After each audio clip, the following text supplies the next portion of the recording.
Wandra sits in a jail cell. He is back in Idaho, accused of killing young Michael Vaughan. You're pure evil. You have no heart. You have no soul. Wandra is accused of murdering her then 5-year-old son in 2021. Would you think you'll ever get the answer as to why? No, because there is no answer to why. Why would somebody hurt an innocent little boy? What answer could you give? What answer could you possibly give? How scared was he? Did he ask for me? Did he ask for Tyler?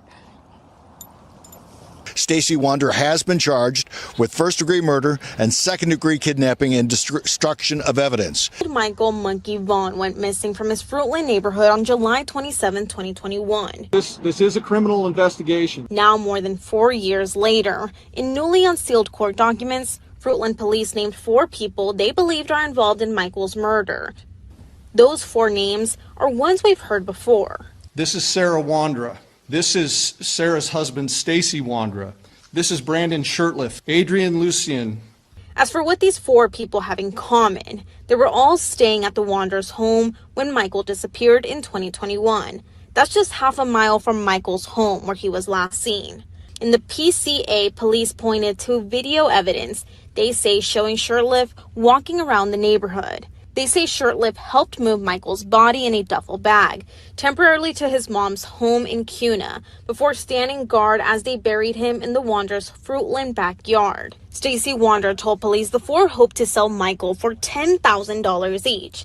He says the idea came from Adrian Lucien. Idaho News 6 is now learning Lucien was arrested and released in Indiana in October for a traffic-related misdemeanor. Sarah Wondra is currently serving time in the Idaho State Prison System for unrelated charges. She's eligible for parole in early 2026. Karen, is there any connection between the Vaughan family and the home where police had been searching? No, we've heard this more than once from the family representatives and from the police department that there is no connection between the Vaughan family and the home where this search took place. As you know, from the time Michael went missing, this has been an all-hands-on-deck investigation, and it remains very active and an ongoing investigation. You can't take one of our most precious citizens from us and ever expect us to stop. During the course of this investigation to date, we received credible information that the remains of Michael Vaughan could be found in the backyard at 1102 Red Wing Street in Fruitland. As a result, the Fruitland Police Department obtained a search warrant for the residence along with the front and backyards. That search warrant was served on November 11th. It was a Friday. We served that late in the evening. Upon entry, officers encountered Sarah Wondra, one of the known occupants of the home, and Sarah was subsequently arrested based on probable cause that she had knowledge of Michael's death and failed to report that death to law enforcement. The following day, the Fruitland Police Department, joined by the Idaho State Police, the Idaho Mountain Search and Rescue, the Fruitland Fire Department, and the Fruitland Public Works Department, began a very methodical excavation of the backyard of the Wandra's home. During that excavation process, the Idaho Mountain Search and Rescue, Mountain States detection dogs deployed multiple certified human remains detection dogs on the property, all of them alerting to the presence of human remains. Ground penetrating radar was also used and deployed, detecting anomalies in the backyard. We completed the excavation of the entire backyard and removed over 250 yards of dirt. Prior to backfilling the yard, the dirt was meticulously sifted for any potential human remains. We did not find Michael's remains. Although the remains of Michael Vaughan were not recovered, we strongly believe, based on evidence, that Michael was abducted and is deceased, and that his remains were buried and later moved from the property. As of today, the whereabouts of his remains are unknown. However, the investigation is active, fluid, and ongoing. Once the excavation was complete, we conducted a thorough search of the Wandra's residence. The search was productive, and additional investigative evidence was recovered and is currently being processed. An hour's worth of body camera footage showing Stacey Wondra FaceTiming with detectives and directing to where Monkey's body was buried in his backyard. It's like right under that mound area. It's right under the mound. About where at compared to the trees? A little like right to the right of the trees area. It should be, it should be a garbage bag. Okay, what color is the garbage bag? It would either be white or black. We only had two colors. Is the duct tape still going to be over his mouth? It should be. Okay. I didn't watch take them off. Okay. So you should have everything intact as it was.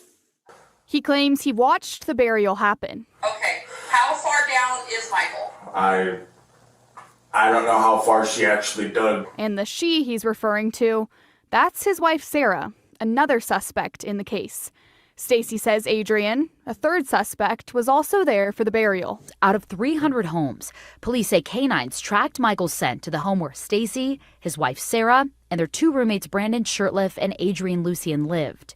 As Joe mentioned, a newly released probable cause affidavit filed in June lays out the interviews following Michael's disappearance. Again, during these initial searches, police say canines tracked Michael's scent to the fence line of the home where Stacey Wondra, his wife Sarah, and their two roommates, Brandon Shurtliff and Adrian Lucien, lived. All four of those individuals have been named people of interest in Michael's disappearance. One of Michael's neighbors told police they saw Michael riding a bike outside of the Wandra's home the day that he disappeared. Another neighbor said they saw that same tricycle at the Wandra's home during a garage sale months before Michael disappeared. The Wandras initially denied any involvement, but then in November of 2022, Stacey asked to meet with investigators. The PCA states Stacey claims he was home the night Michael was allegedly abducted and saw Sarah carrying Michael into the house. Stacey allegedly told police it was Adrian's idea to take a child to sell for money, and they would get a $10,000 cut. Stacey claims Sarah told everyone to, quote, follow her lead. Stacey told investigators they took him to Brandon's mother's home in Kuna that night, where they left Michael overnight. Stacey claims the other three returned to Brandon's mom's house the next day and brought Michael back to the Wanderer's home in Fruitland. Stacey told police Michael was not alive, and Sarah and Adrian buried him in the Wanderer's backyard. 2 days after Stacey's interview with police, they executed a search warrant and excavated the Wanderer's backyard. The affidavit says cadaver dogs alerted to the same area where Stacey told detectives Michael's body was buried, but to this day, Michael has not been found.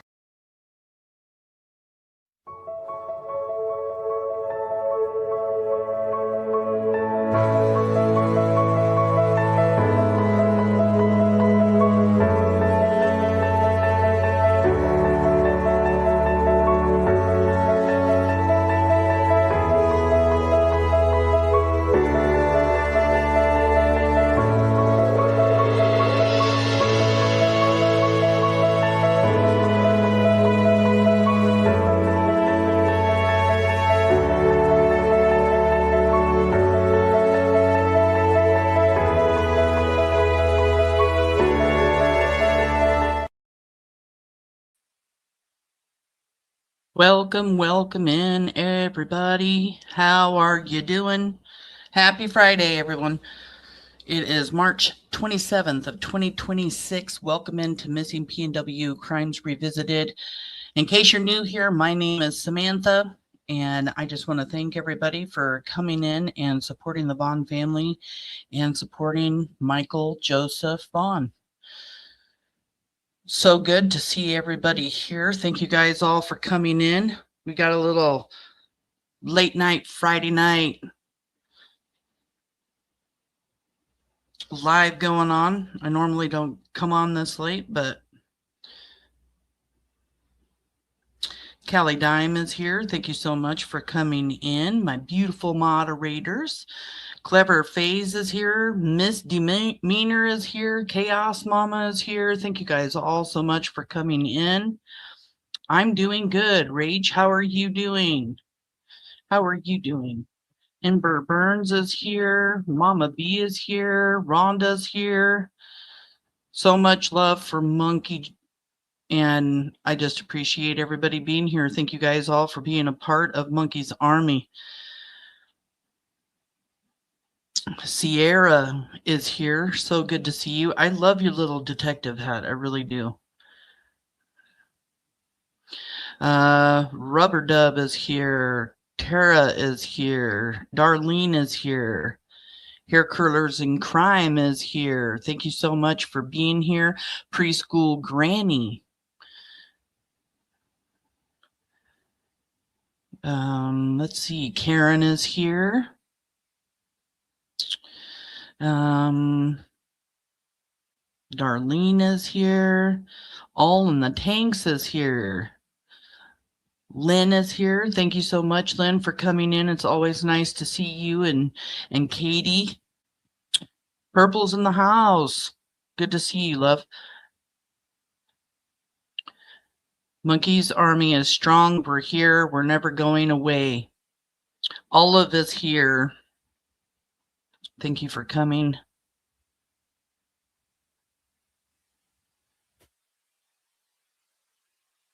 Katie Wilson is here. Thank you so much for coming in. Love the monkey love right now.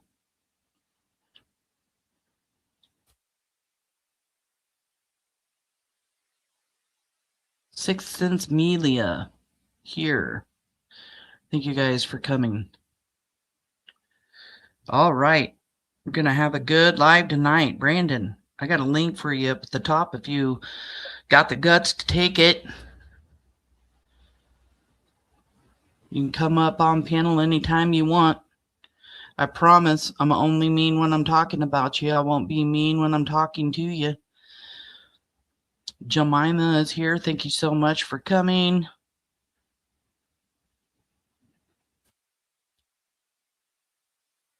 We're here to talk about Michael Joseph Vaughan. He was abducted on July 27th, 2021 in Fruitland, Idaho. And there are 4 named suspects: Stacey Wondra, Sarah Wondra, Adrian Lucien, and Brandon Shurtliff. Somebody out there has information about Michael's abduction and possibly even his murder, and they need to call law enforcement. 208-642-6006 or email findmichael@fruitland.org. Stacey Wondra is going to trial. He just had his preliminary hearing at the beginning of March. He's going to be charged with first-degree murder, second-degree kidnapping, and destruction of evidence, and so is Sarah Wandra. In October of 2026, when she's released from prison, there is a warrant on her for her arrest to also be charged. Adrian Lucien and Brandon Shurtliff think they're smart, think they're slick, think they're going to just keep living their lives out on the streets, doing whatever the hell they want to do, and that's just not going to happen. The district attorney said they are going after all individuals involved in Monkey's case, and that includes people outside of these 4 suspects that could be hindering the investigation, that could have information that they are not coming forward with.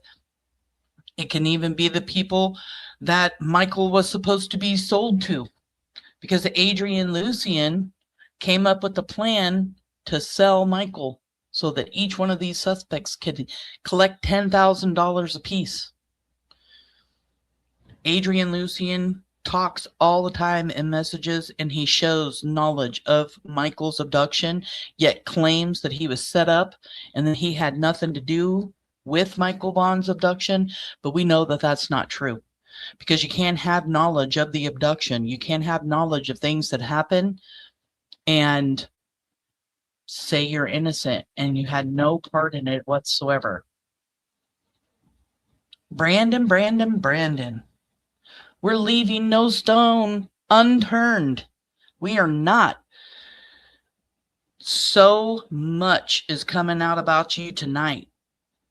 I really, really hope that you want to grab that link up at the top. You know, I have heard a lot about you being involved with drug trafficking and possibly even human trafficking. I have to see things. I have to see something or hear something or find something factual to be able to talk about those kinds of things. And tonight we're going to touch bases on some of the things that I have found out that are really friggin' sketchy, Brandon. Like, I already knew you were sketchy, but what's coming out tonight makes you that much more just wow. Wow, Brandon. you get yourself into a lot of trouble.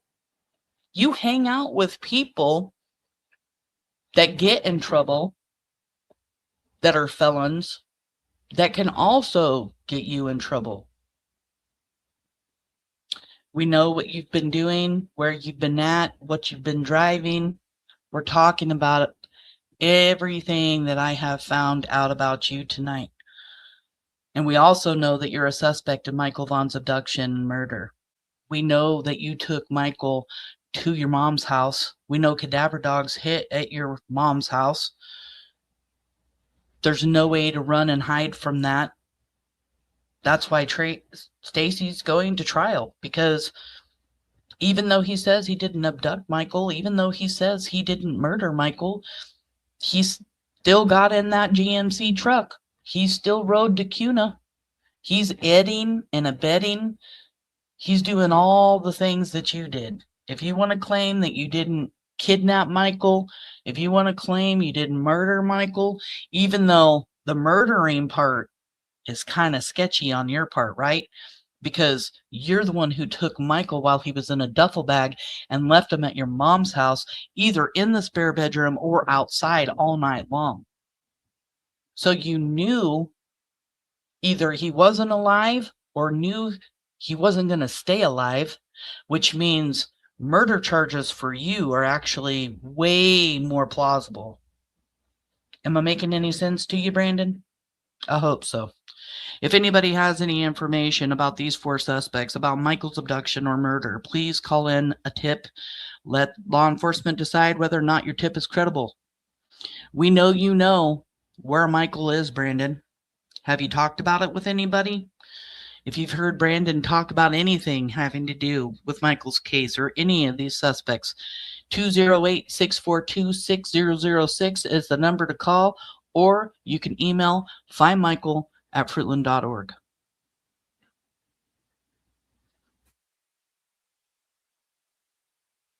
We've got a lot to go over tonight. No, he did not help Michael. And there were people in that house that could have helped Michael. If you weren't the one who brought Michael in the house, then you should have been the one picking up the phone and calling 911. You should have been reporting a kidnapping, saying your roommate's a lunatic and walked into the house with a kid, but none of you did that. None of you. So you're all in it together. You're all together conspiring with one another to convince everyone that you didn't do it, that you've had nothing to do with it. Brandon has to verify his story with Sarah before going and talking to law enforcement. We know that's what his mom said. We also know that Brandon and Stacey had a phone conversation where they are creating the alibi. And the alibi was going to Cuna to get Brandon's car and bring it back to Fruitland. You all thought you were real smart, but in all actuality, you just weren't. They did. They all helped cover up the crime. Thanks again, everybody, for coming in. We've got, can you hear them? Court docs. We got some court docs. I got a bunch of pages here I've written out. Brandon. You've got some explaining to do because we've got a lot of questions. Court case Courtney, thank you so much for coming in. Wood chipper, good to see you, hun. Beautiful effing disaster. I love that. Go have a face-to-face with BRANDI. She could see straight through you, bro.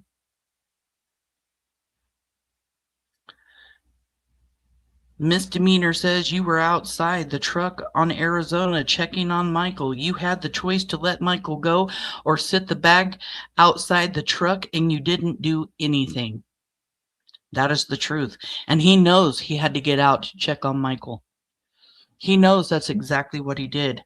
That's why he fumbles every single time you talk to him about why he got out of the truck, since he said he got out of the truck.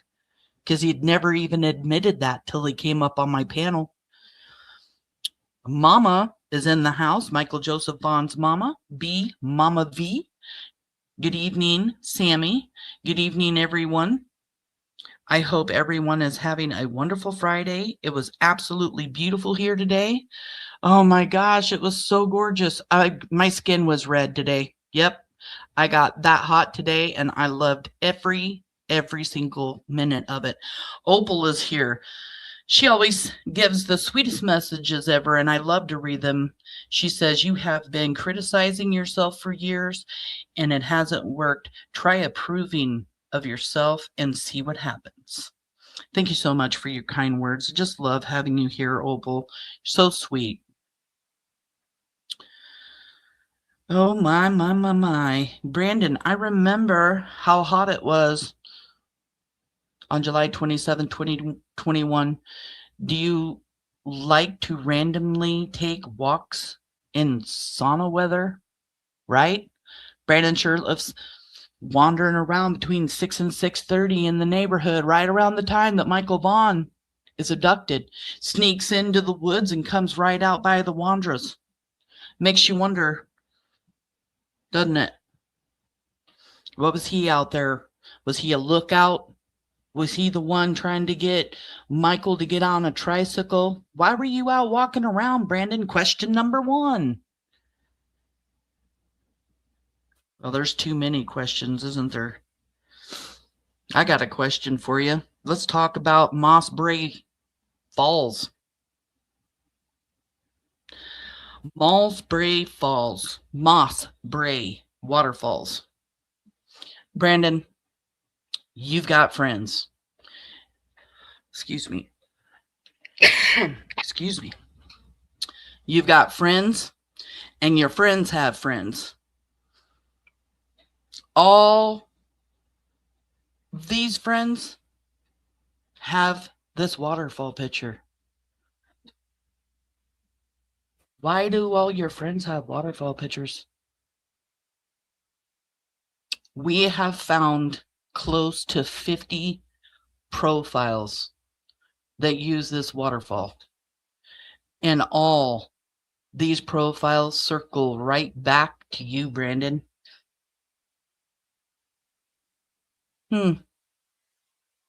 95% of those people that do have this waterfall are from Idaho. But Moss Bray Waterfall is in Northern California. Brandon, why?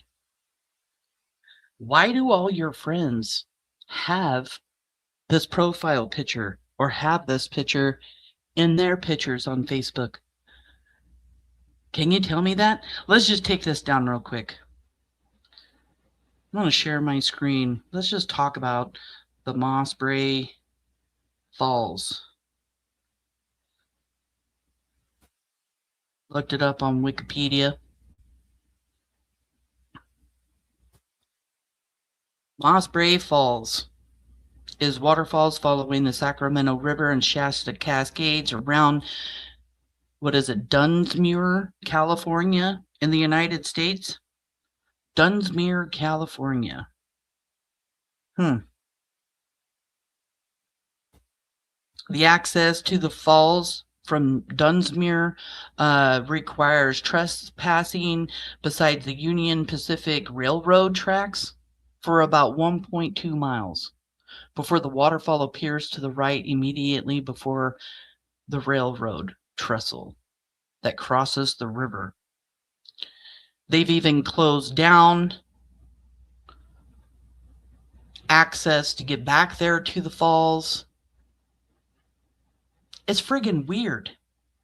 Why do people in Idaho, all connected to Brandon, have Moss Bray waterfalls on their profile pictures? Like, seriously, it's a huge circle of people, and they all come right back to Brandon, knowing them. And then, let me just throw this back up. What's even more strange is this right here. is Bunny Fisherman's profile on Facebook. Was one of them. Brandon, why does your grandma have this waterfall?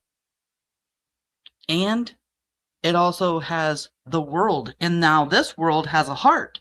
And we know Brandon has like multiple different Facebook profiles that have like a world with 3 hands touching it, or a world with a dove. And now we're seeing a world with a heart.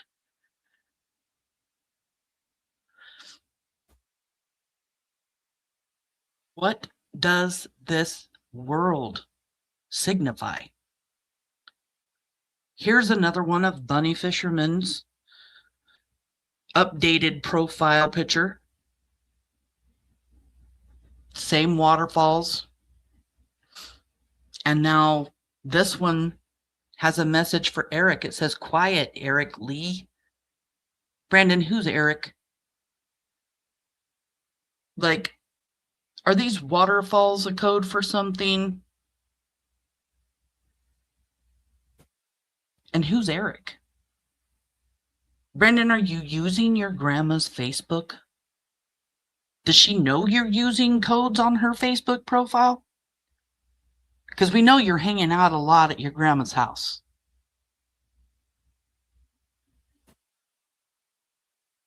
We know you are going back and forth between your grandma and your mom's. We know other places that you've been, and we'll get there. We get there. And then, after Michael's abduction, we know that Brandon goes to California. Stacey Wondra goes to California for his grandfather's funeral. Is that a coincidence that they're going down to California? I don't know. Why did they really go to California, though? Because I'm not buying, Adrian Lucien has ties to California. Now Brandon and Stacey, after Michael's abductions, going down to California. All 4 suspects go to Portland and then go to Grants Pass, Oregon, after Michael's abduction. And that's right on the border of Oregon and California. Is that another coincidence? I mean, really, is it really a coincidence that all these people have this falls? Make it make sense. Women, men, and like I said, over 50. I could have added them all here, but I mean, the time that it would have taken to put the video and stuff together, it's just really strange. We'll get back to the falls in a second. Now I want to hear Stacey Wondra talk about going to Portland, going to Grants Pass.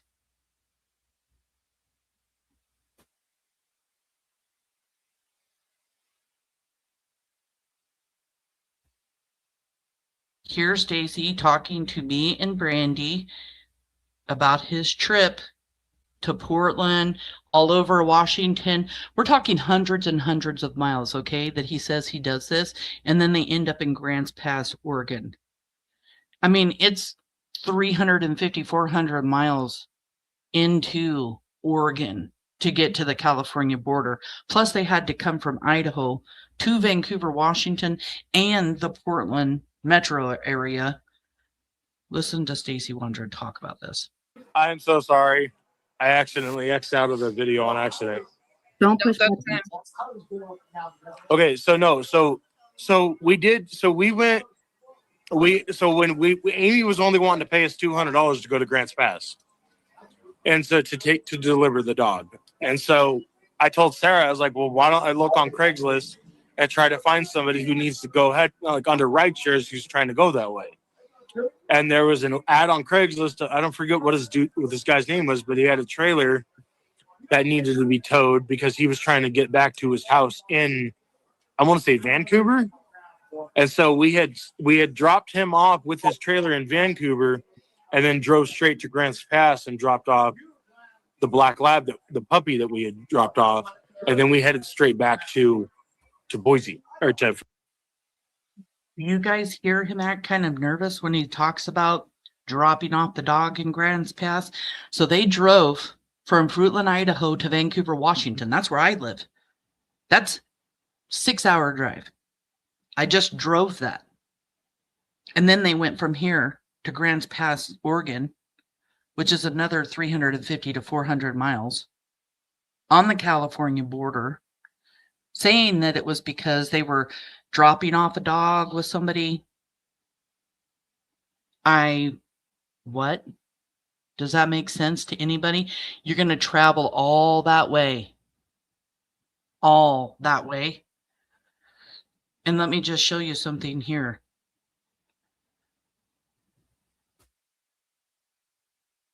This is pure speculation because I just find it very strange that these suspects go from Grants Pass, Oregon, and it's a 2-hour drive to where Mossbrae Falls is in Dunsmuir, however you want to say it.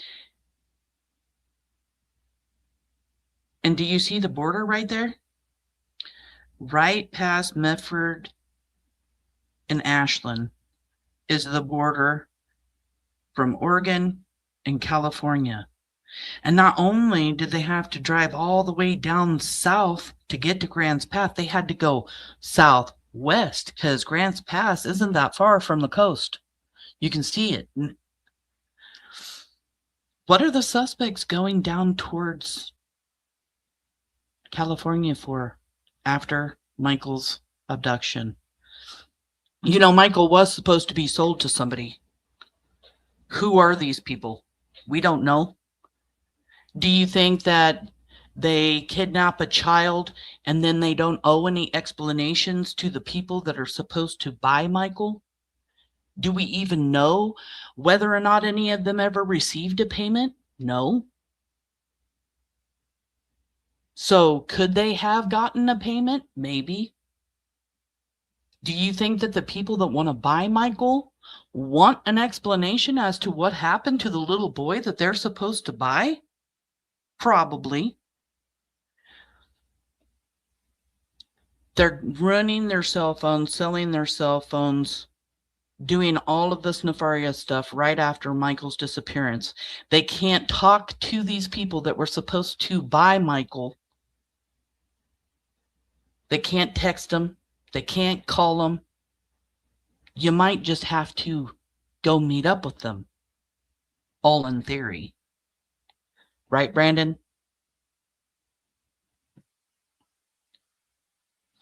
2 hours away from where the falls are, down in California.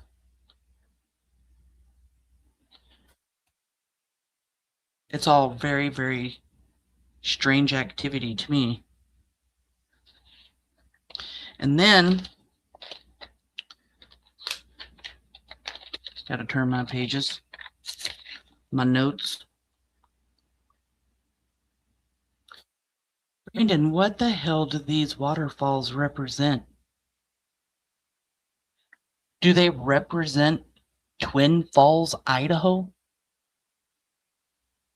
It's falls. It's a picture of 2 falls. Is there a connection to that? It's really, really odd. So many people would have the waterfall picture, including his grandmother. And since he's spending a lot of time up at his grandmother's house, can only assume that he's using it. I mean, why would bunny fishermen need to say quiet, Eric Lee? So do these Twin Falls represent Twin Falls, Idaho? What's the connection, Brandon, to Twin Falls, Idaho and California? Are these falls another code used for rug trafficking? Or maybe human trafficking?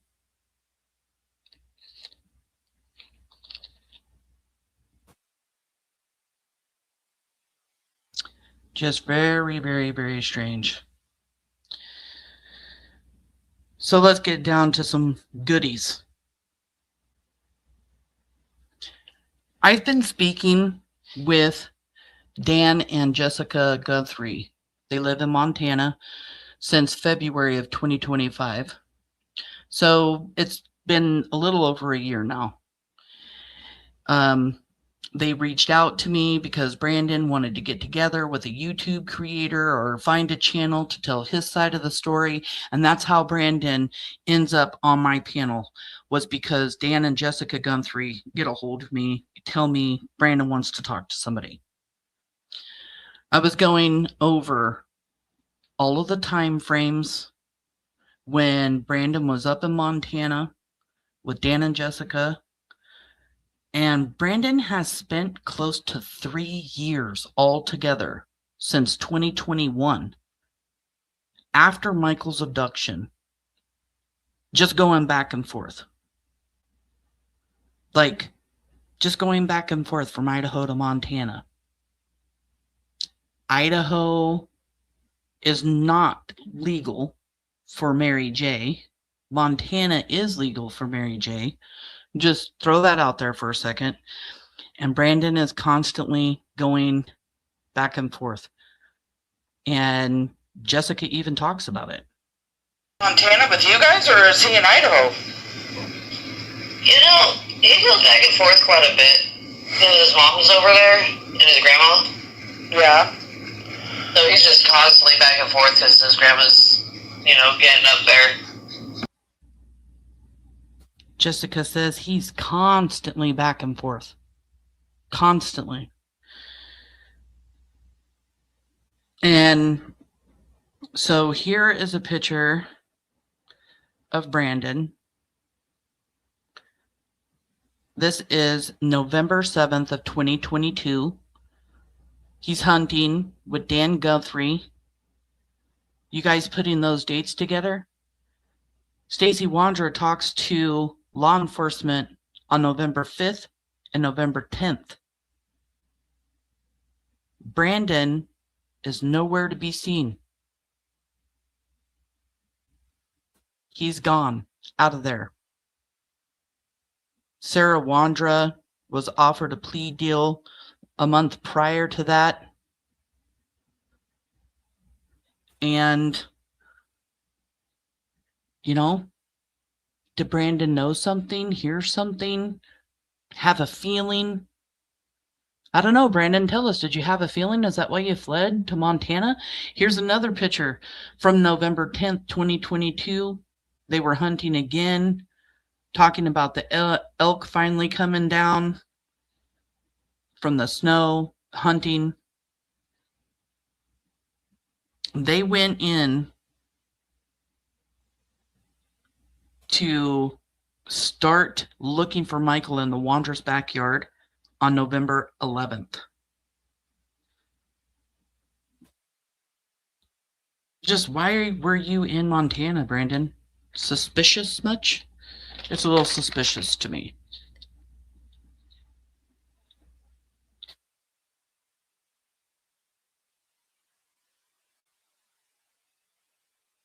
Bringing all of this up because of a recent phone call that I had with Jessica. Jessica shared with me that Brandon went to Billings, Montana to work again with her and Dan. They moved recently from Livingston up to Billings. Jessica said that Brandon had been at his grandmother's house for about a month before showing up in Billings. This is a huge red flag for me and for many others. Because this time last year, law enforcement went to Brandon's grandmother's house to look for Michael at her and Tina's green cemetery. Brandon, what are you doing out at your grandma's house? Are you running from anybody? Getting away from your controlling mom? Are you feeding camels and collecting eggs for your grandma? Or are you up there moving Michael?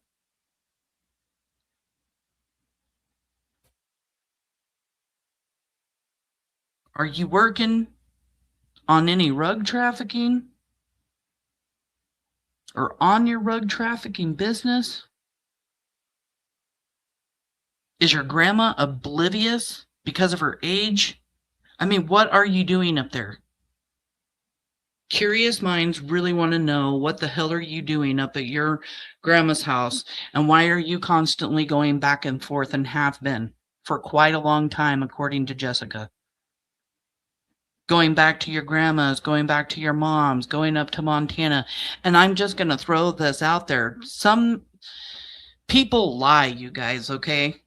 And I have busted Dan and Jessica in lies. I do have facts during this live. I promise you that, okay? I do. But Jessica said that he showed up there driving his grandmother's minivan. Like, really, Brandon?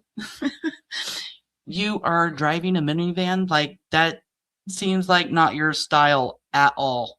But a minivan has lots of space in it, doesn't it? What the hell are you into? What are you doing? Jessica said that Brandon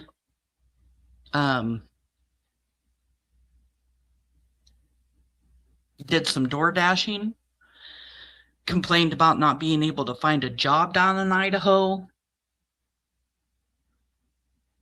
And Brandon, why were you acting like strange, erratic, and paranoid? Looking over your shoulder, looking out windows. Why are you so paranoid? We already know you've been acting erratic. Look at all the messages that you left on Brandi's Facebook. The suspect of a Michael Joseph Vaughan, her son, and you're over there harassing her on her Facebook? That's erratic behavior. That's crazy behavior. That's out of friggin' control behavior. Going off in the comment section at me and Brandi. You've been acting crazy for a minute. What is going on with you?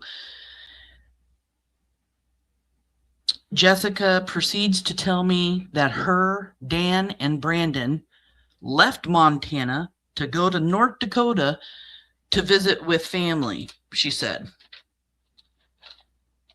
I wasn't aware that Dan had family over there, but I have found out that is true. Dan's kids and his ex live over there in North Dakota. They're in Newtown. And that's just 20 minutes away from Brandon's dad's house in Parshville. Or what is it, Partial? Let me just show you.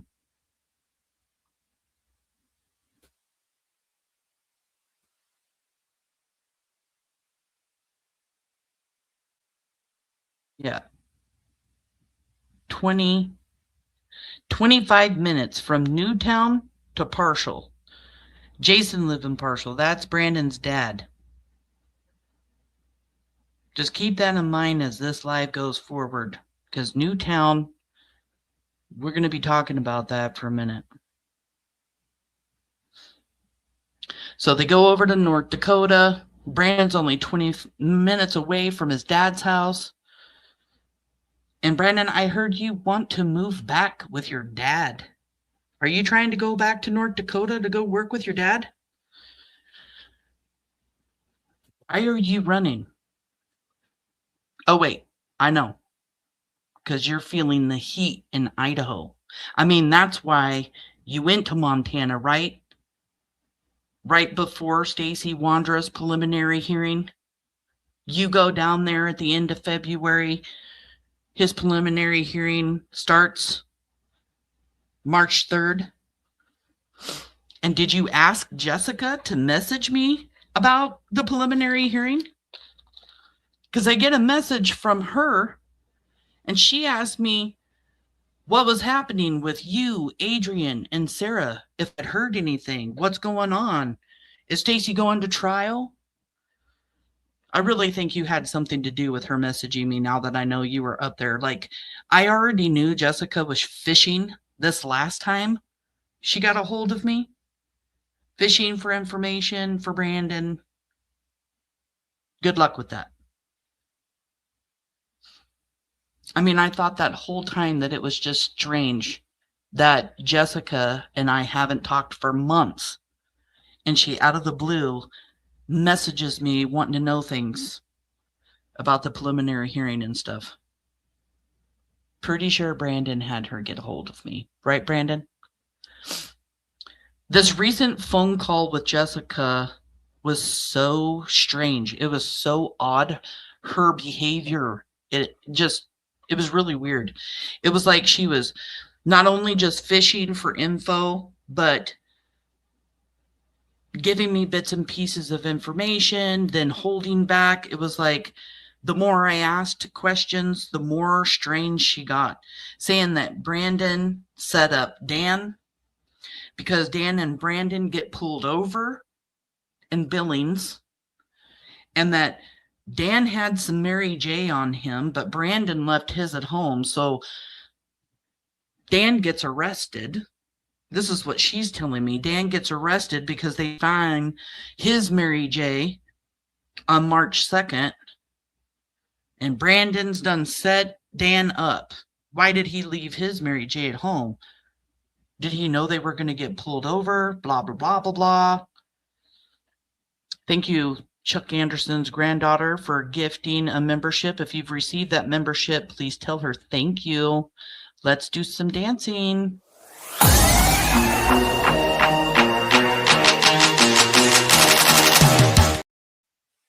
I appreciate that so much. Yeah, nothing was making any sense. And like I said, the more questions I asked her, the more scrambled Jessica got. So I did some digging, and oh my God, all of the pieces started coming together. I'm now questioning the real reason Brandon went to Montana and why they left to go to North Dakota. I mean, Dan didn't just get pulled over and arrested for having Mary J. He was arrested by federal agents on March 2nd for rug trafficking and a firearm charge. Arrested by the federal government. FBI came looking for his ass. Dan's been in prison before. He's a felon. He shouldn't even have had a gun.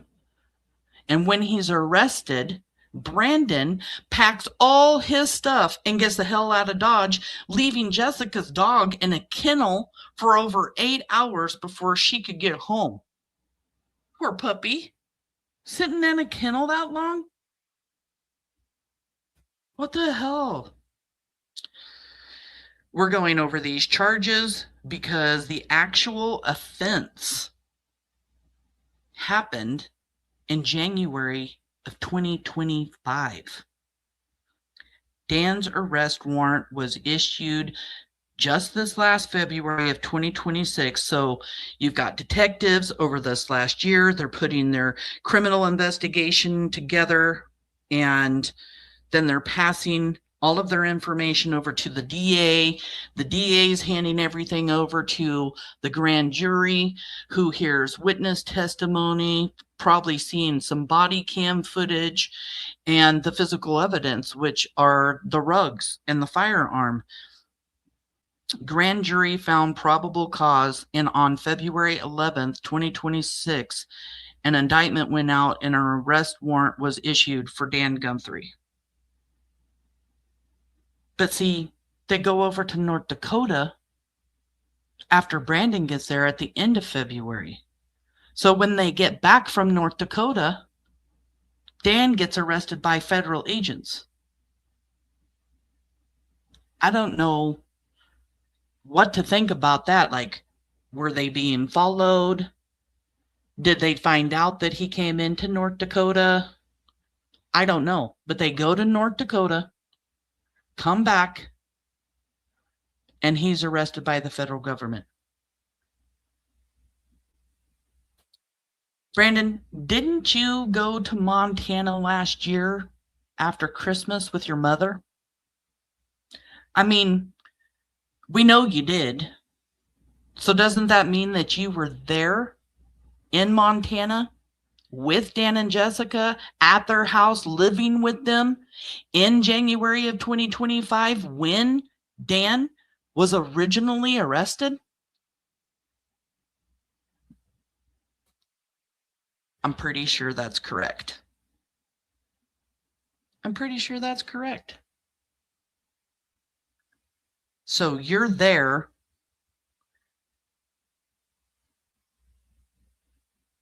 in Montana, and while you're there, Dan is charged. United States District Court for the District of North Dakota, United States of America versus Daniel Guthrie. Defendant, case number, arrest warrant. To any authorized law enforcement officer, you are commanded to arrest and bring before the United States magistrate judge without unnecessary delay Dan Guthrie, who is accused of an offense of violation based on the following document filed with the court. It's an indictment. This offense is briefly described as follows: conspiracy to distribute and possesses with intent to distribute controlled substances, employing or using a minor to possess with intent to distribute controlled substances, providing and distributing a controlled substance to a minor, aiding and abetting.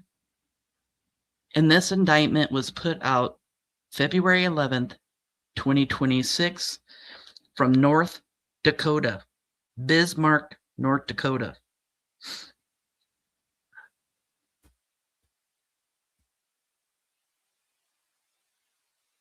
I like keeping you guys right here because I always have my receipts.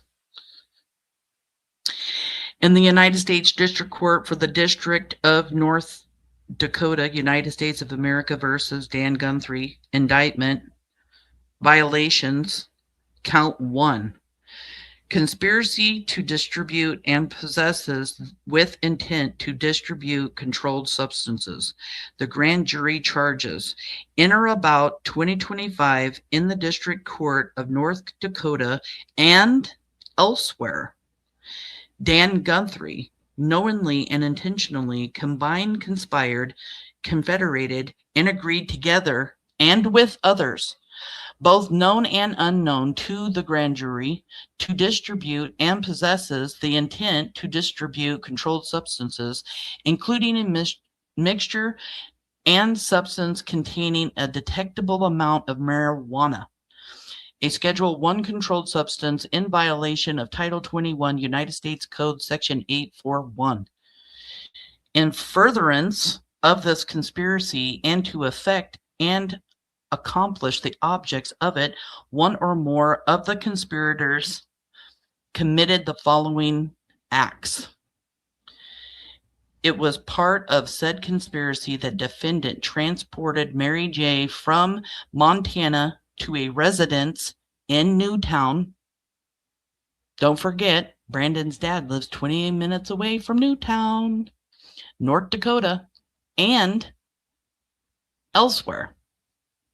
And in case you guys haven't figured it out, Mary J. isn't legal in North Dakota either.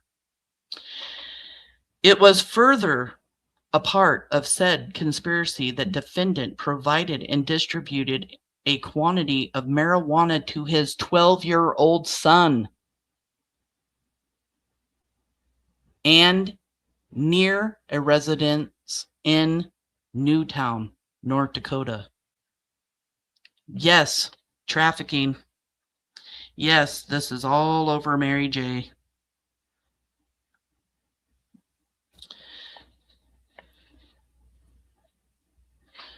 Defendant provided and distributed a quantity of marijuana to his 12-year-old son That blew my mind. It was further a part of said conspiracy that the defendant and other conspirators possessed a firearm to protect their supply of controlled substances and proceeds of drug trafficking activity and to intimidate others. It was further a part of said conspiracy that conspirators distributed and possessed with intent to distribute Mary J. within North Dakota.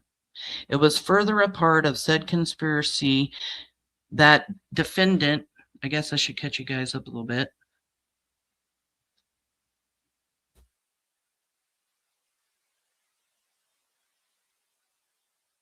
It was further a part of said conspiracy that conspirators used United States currency to facilitate their drug trafficking conduct.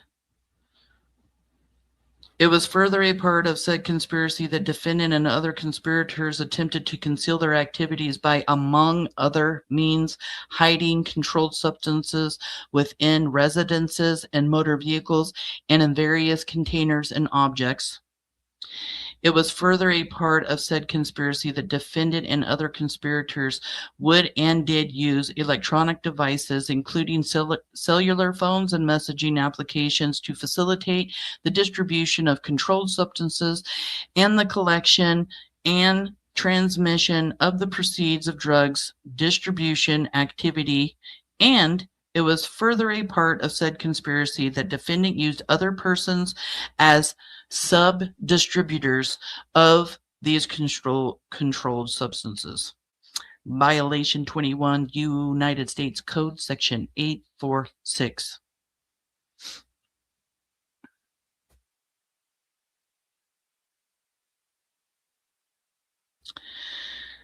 This is count 2, employing or using a minor to possess with intent to distribute controlled substances.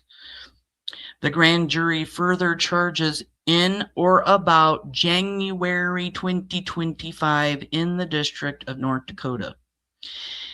Dan Guthrie, individually and by aiding and abetting, knowingly and intentionally employed, hired, used, persuaded, induced, enticed, and coerced a person under 18 years of age to knowingly and intentionally possesses with intent to distribute a controlled substance, namely a mixture and substance containing a detectable amount of Mary J., a Schedule I controlled substance, violation Title 21 Code,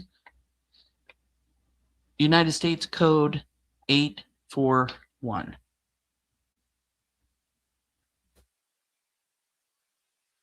Brandon, we know you were there in January of 2025. We know you were there with Dan Guthrie. Do you really think that any of us believe that you didn't help Dan, or that you didn't go to North Dakota with him when he left? And since he was going to see his family, I'm assuming he dropped you off with your dad, but he gets busted while you're at your dad's or visiting friends or something, because he's not taking you to his friends, which I think is really strange, because had you been with Dan, you also would have got busted, but we know you went with him to North Dakota. We know you went there. Count 3, providing and distributing a controlled substance to a minor. The grand jury further charges in or about January 2025 in the District of North Dakota, Daniel Guthrie, individually and by aiding and abetting, knowingly provided and distributed a controlled substance, namely Mary J., a Schedule I controlled substance, to a person under 18 years old. Damn. That's insane. And it seems like this is a pretty large quantity of stuff. Something I also want to go over, because this does mention, like it says right here, including a mixture of substance containing a detectable amount of Mary J. So what that could mean is that it could have been products intended for consumption, like edibles, oils, tinctures, that kind of thing. Mixture does not require high purity. If a substance contains any detectable amount of THC naturally contained in a plant, it falls under the Schedule 1 classification. Because I had to look into that. I'm like, what does this mean? Is it laced or something? These are very serious offenses involving controlled substances with the minors.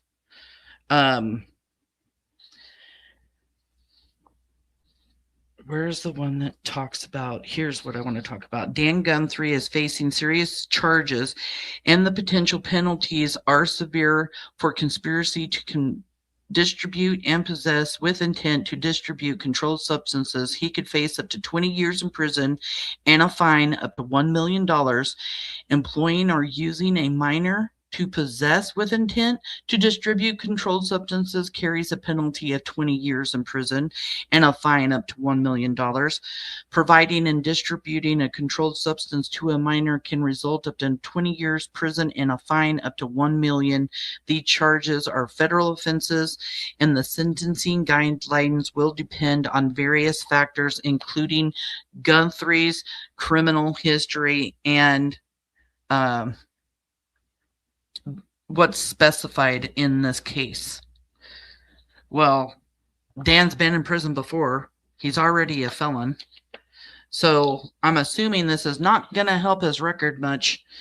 And since he's still getting in trouble, I am betting that, yeah, he's not very happy and will probably be spending a very, very, very long time in prison. I'm going over some other documents that I found. This shouldn't take long. I'm going to give you guys a rough summary. While you guys can see these documents that are going to go by, I'm just going to give you guys a summary of what it is, because it's like 18 pages, like 9 pages, and I don't want to go through it all, but I will tell you what they are.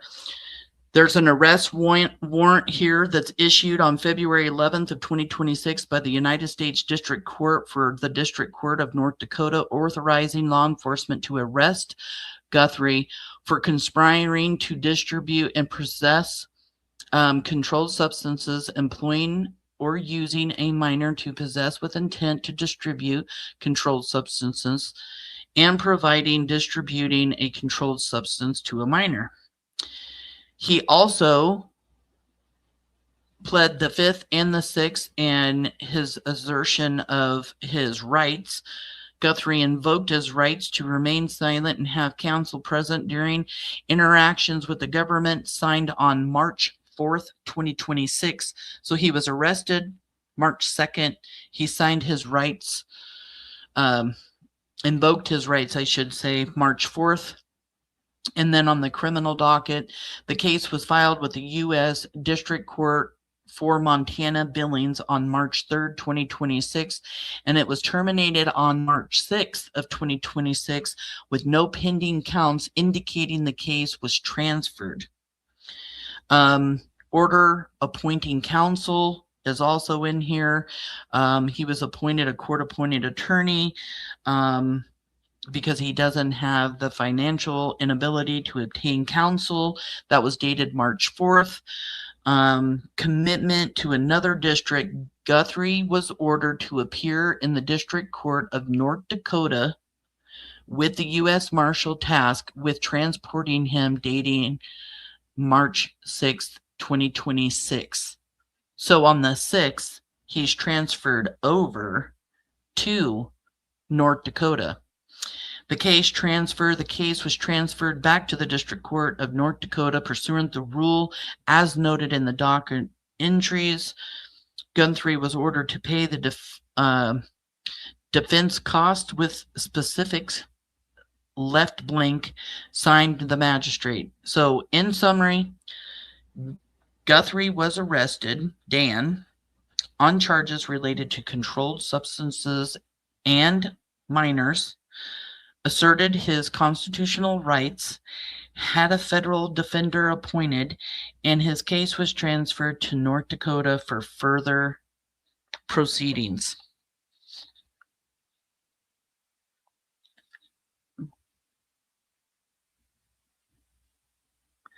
This is crazy. Absolute crazy. This is huge, Brandon.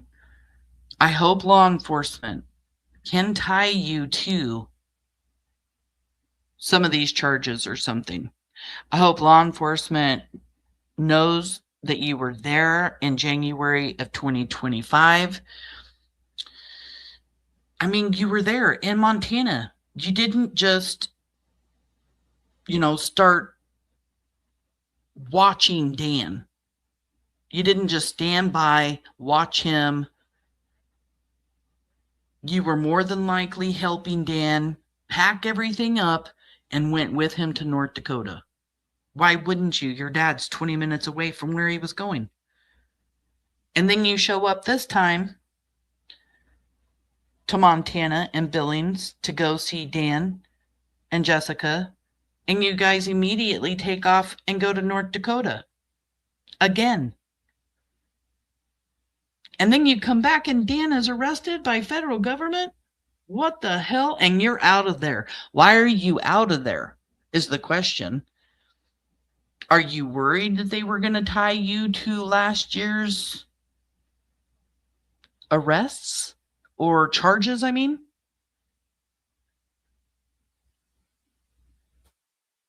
I just packed up all your stuff, left Jessica high and dry when you're supposed to be helping her, put a trailer together and everything else.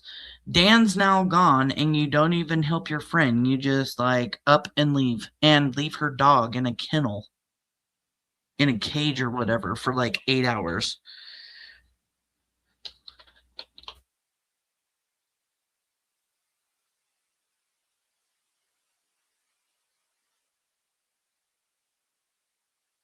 And you're traveling from Idaho into Montana. Are you getting rugs from Dan and then bringing it back to Idaho? That's one of my questions. I mean, your grandma has over 300 acres. I know she's old. She probably doesn't get around very good anymore. She's probably oblivious to anything you're doing up there. I mean, is that why you go to your grandma's and then you stay there for a little while, but then you go into town and then go back to your grandma's? Because that's what I'm hearing that you're doing. Yeah, why all of the visits to Montana? Were you or are you trafficking things back and forth between Idaho and Montana? Is this the work that you do with Dan? I mean, is there any real work? And what about math? We all know that drug, right? Is that a part of all this too? Because we know that math is one of your choices. And I mean, right along with Dan and Jessica. It's one of their drug choices too.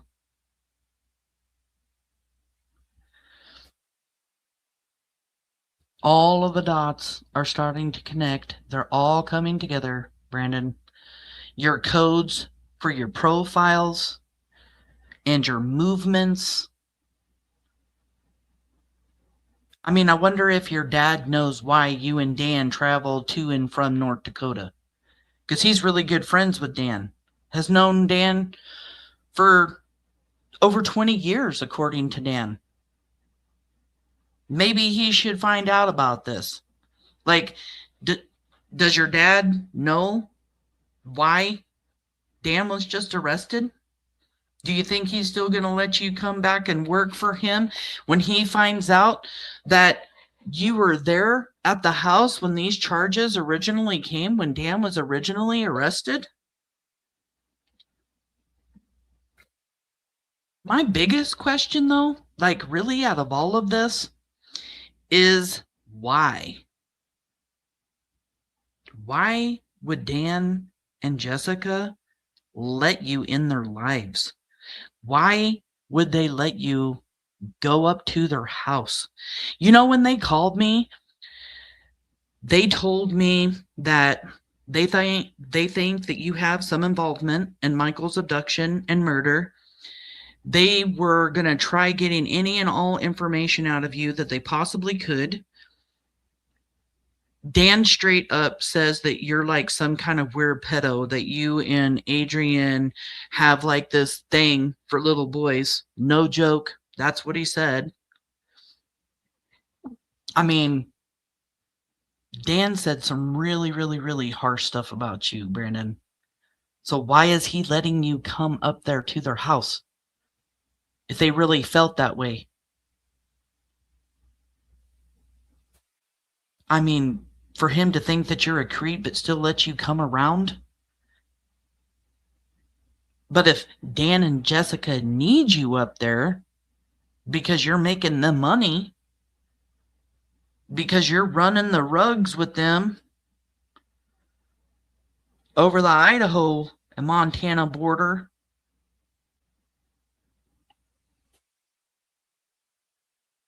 I mean, that would kind of make sense why they would allow somebody that abducted and murdered a child in their life.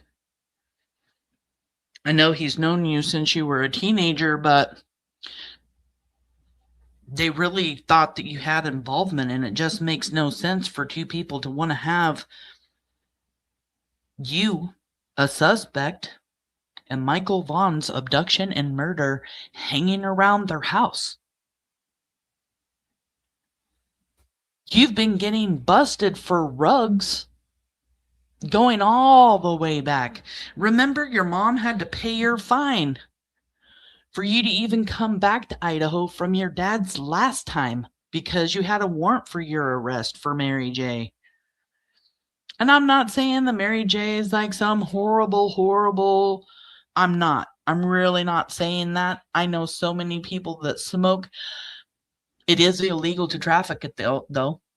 And it really, really, really is illegal to be trafficking, hiring, employing a minor, giving it to your 12-year-old son. Dan Guthrie, what the hell?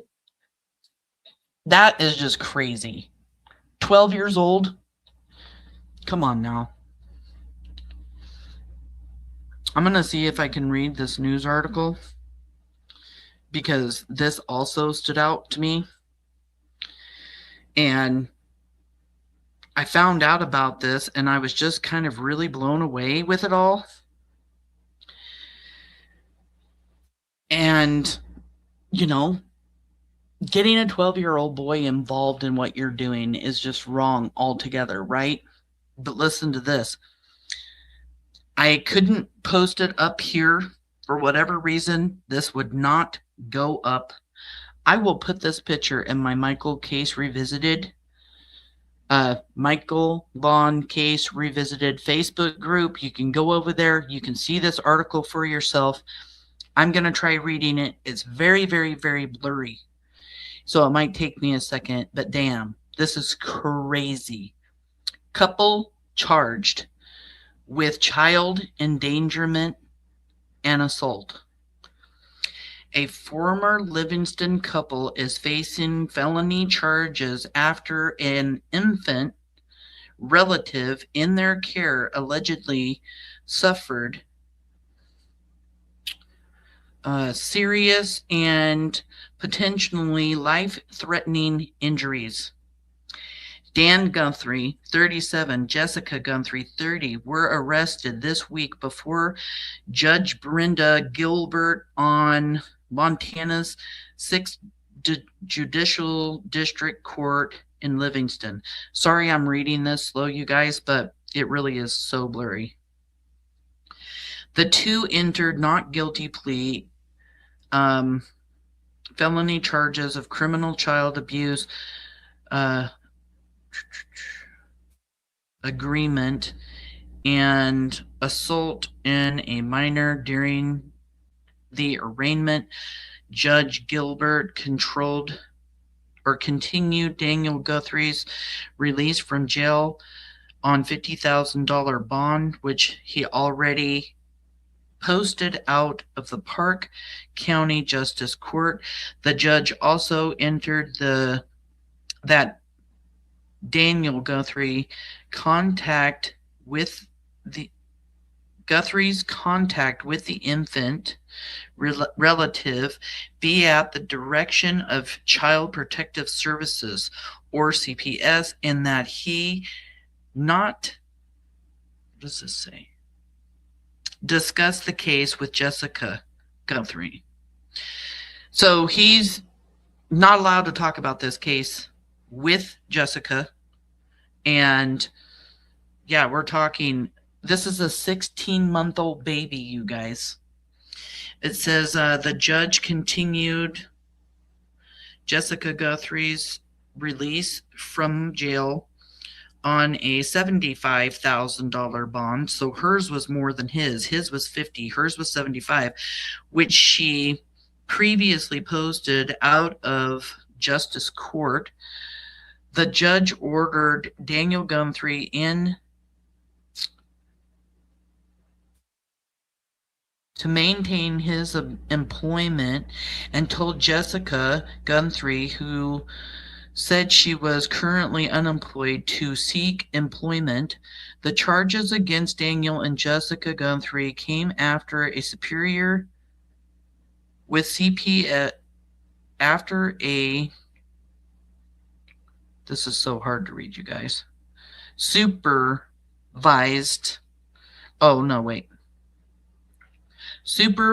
with CPS contacted a detective with the Livingston Police Department on May 13th about an incident regarding an infant that was less than 36 months old with a broken leg. Charging documents said the infant was taken to Livingston Healthcare, where medical staff reported that the explanation of how the injury happened was inconsistent with severity of the injury, documents said. The detective and CPS workers met with Dan Guthrie and at the Livingston about the matter. Daniel Guthrie told police and CPS worker that the infant injury was a result of an accident involving an older child jumping on the bed and landing on the infant's leg.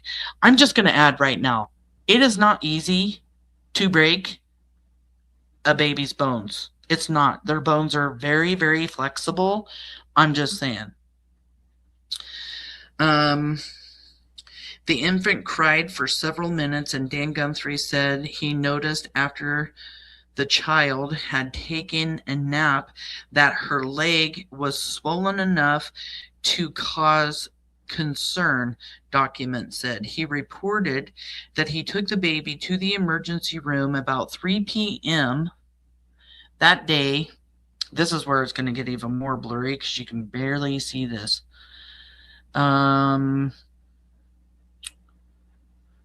CPS said, oh my God, this is awful. Detective with Jessica Guthrie, Livingston Healthcare, and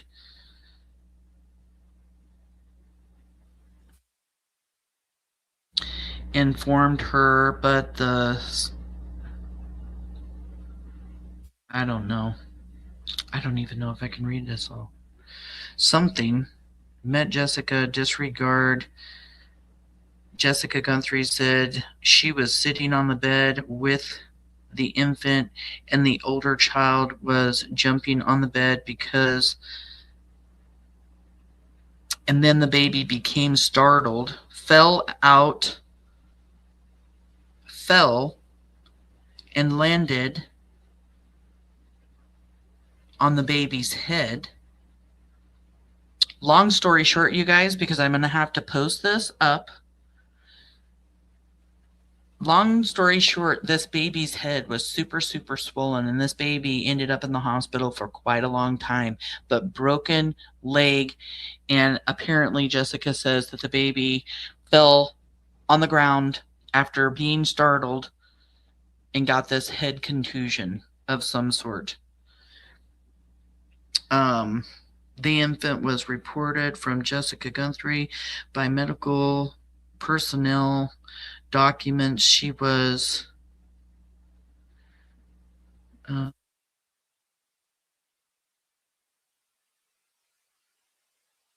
informed she was not to leave the hospital.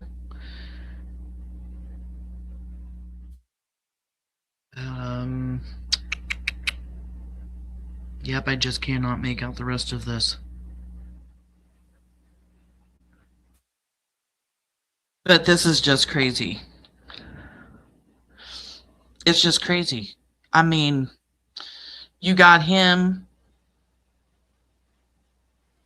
trafficking rugs across state lines, distributing, giving it to his 12-year-old son, and then you have Jessica and Dan's stories about what happened to this little 16-month-old baby does not go together. He's got a bomb for 50. She's got a bomb for 75,000. Her story does not go with Dan's. He only reports a broken leg, and she's starting to talk about a bump on the head because the baby was dropped, landed on its head. I am telling you, I have babies. I've had my kid in my arm, walked around a corner with them in my arm, moving fast, vacuuming or doing whatever. I accidentally hit my daughter's head on a wall once, coming around a corner. I've witnessed other people dropping their baby, you know, when they're doing something, not from like a long distance or anything, but those kinds of things. Babies bounce right back. They really do.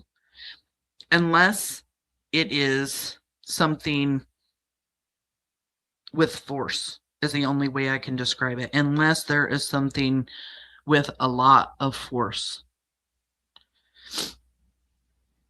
I'm going to sit here and look through chat. I can't believe I got through all that information so fast. I'm sitting here looking at the clock going like, damn, I haven't even been live an hour and a half.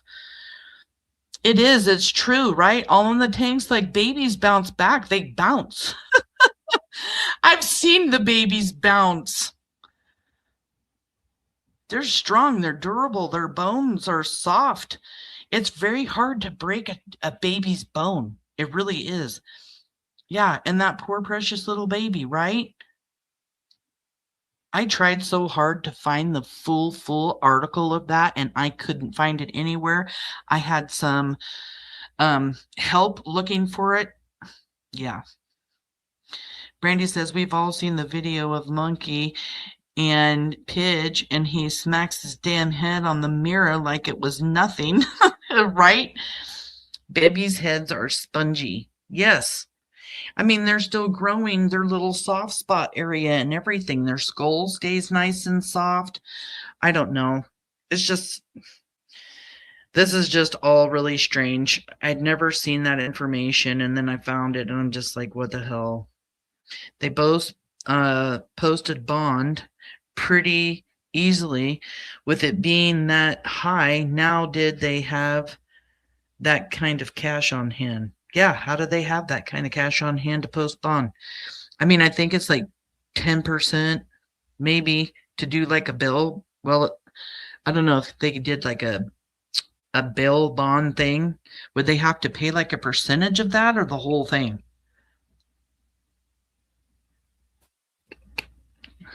I just find it very strange and odd, Brandon, that you're making all these trips.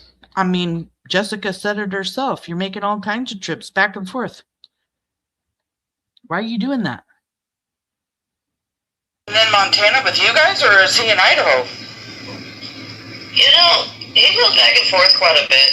His mom was over there, and his grandma. Yeah.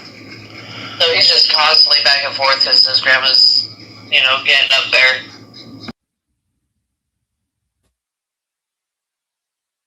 Back and forth an awful lot. Mama B says her 18-month-old grandson is like that. He'll bump his head and fall and laugh, jump up and take off again. Scares me to death. I told my son I'm already ready to put a helmet on him because he goes so hard, right?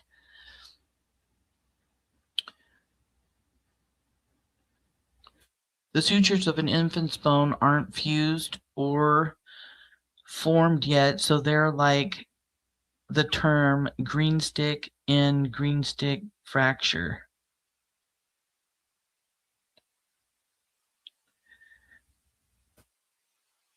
How can Ellie allow him to be running free doing all these things? Where is the justice, in my opinion? Right? Your child abducted, the most horrific crime possible. I agree. Brandon, where is Michael? Like, are you up there at your grandma's house moving Michael? Is that where he was? Are you doing some digging? We really want to know. I told you I was going to keep an eye on you. I told you I would find out where you were and what you were doing. You're going to your mom's house, going to your grandma's house, going up to Montana, going to your mom's house, your grandma's house. You're bouncing all over. And I'm just wondering, what are you doing up at your grandma's house with 300 acres? Is that where you're keeping all your stuff so you can take it and drive it down into town, get rid of it, make yourself some cash since you can't find a job in Idaho? How long you been doing this? Is this your scam? Because you can't tell me that you weren't involved in what happened to Dan last year. You may not have been there when he got caught, but I can see you helping him pack it up, load it up. You're going to North Dakota with him, probably hanging out with your dad while he's taking care of business, and boom, your buddy gets busted. Yeah, this stuff is just absolutely crazy. Because you're not just going to sit in Montana while he takes off and goes to North Dakota. And then you're hanging out with someone that's got a pew-pew and he's a felon.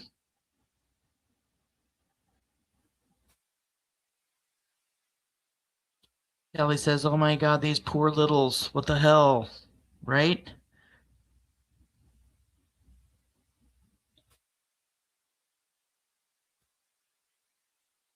Web of Deceit Untangled says, looked up the earth with a heart, and it comes up as something used by large criminal rings who traffic. Yes, yes, and yes. Absolutely it does. There is definitely something going on here. You guys, I mean, come on.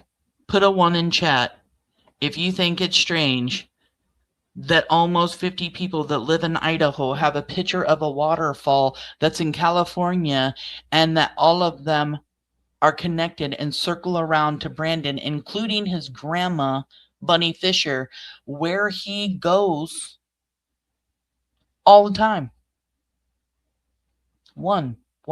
Put a 2 if you disagree with me. I mean, really. Put a 1 if you think it's odd. Put a 2 if you know, like this is just some fluke. The people all over Idaho have a California waterfall. 2 waterfalls in the same picture. And we know that Brandon and Adrian have connections to Twin Falls. So are these falls right there. That's the picture I want right there. Look. 2 falls. Twin Falls. And then California. There's some kind of connection to California here. You've got suspects going down to California, coming and going to California. Brandi's even up on panel talking to Stacey Wondra about when Adrian Lucien gets to Idaho, because she knew of some court hearing days prior, just a couple days prior to Michael's abduction. Adrian Lucien was supposed to be in court in California, and we don't know if he was in California. Did he go to that court hearing and then end up in Idaho? No, That's not true because we know that Adrian Lucien was in Idaho in the spring of 2021. Somebody witnessed him get pistol whipped by Sarah Wandra in the spring of 2021. And you hear the suspects not want to tell us and give us a good time of when Adrian Lucien got there. They say 1 week, 2 week, 3 week, 1 month, 2 months in the spring. They do not want to talk about it. And Adrian Lucien goes down to California a couple of days before Michael's abducted. Brandon Shurtliff goes to California after. Stacey goes down after because his grandfather died. Or was that just his alibi? They're all driving to Vancouver, Washington, going to Portland, Oregon, where the Pope twins almost kill Adrian Lucien on that trip. Yes. Brandon, Sarah, and Stacey wanted to set up Adrian Lucien and get him somewhere to meet up with the Pope twins so they could try taking him out in Portland, Oregon. And on that same trip, they all end up in Grants Pass, Oregon. What? On the California-Oregon border? What? Twin Falls. It's really, really strange. So many people have it. Why? Brandy says, want to know a fun fact? The day Sarah was having court for the gun with Tanner Butler, we were all standing there waiting for court. Me, his mom, him, his sister, then Sarah pled guilty right away. What? I love it when you come in here and tell us the goodies. I really do. I don't mean that in a bad way or disrespectful. I'm just saying. So, the day Sarah was having court for the gun with Tanner Butler, we were all standing there waiting for court.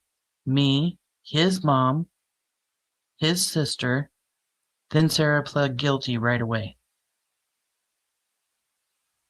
Who are you saying was who's okay? Are you saying Adrian Lucien's mom and sister? Is that what you're saying?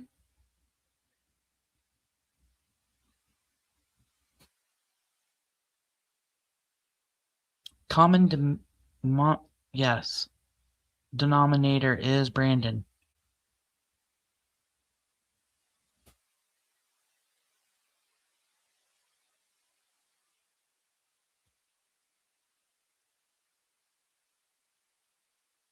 I picked Tanner's mama up. Oh my goodness. For court. And she pled guilty right away. Damn. Okay, I get it now. Brandon Shurtliff in a hot tub, guzzling Coors, lying his boo-boo off. Tanner's sister is a badass, by the way. Oh, she was probably afraid. It's just crazy. Because something's going on here with California and Twin Falls, and I don't know what it is, but I'm definitely going to keep digging. These worlds, these different hearts, these doves, these hands, they all mean something different. All of them. You know, the FBI put out something a long time ago where there were different signs. Maybe I can find something real quick and then I can share it since I got through everything so fast. Let me just look up. Let's see. Signs used on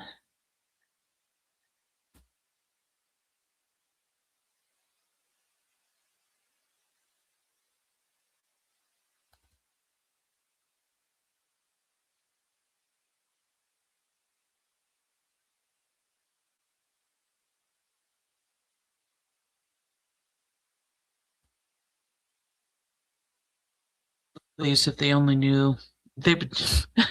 Can you imagine what they see when they look up stuff?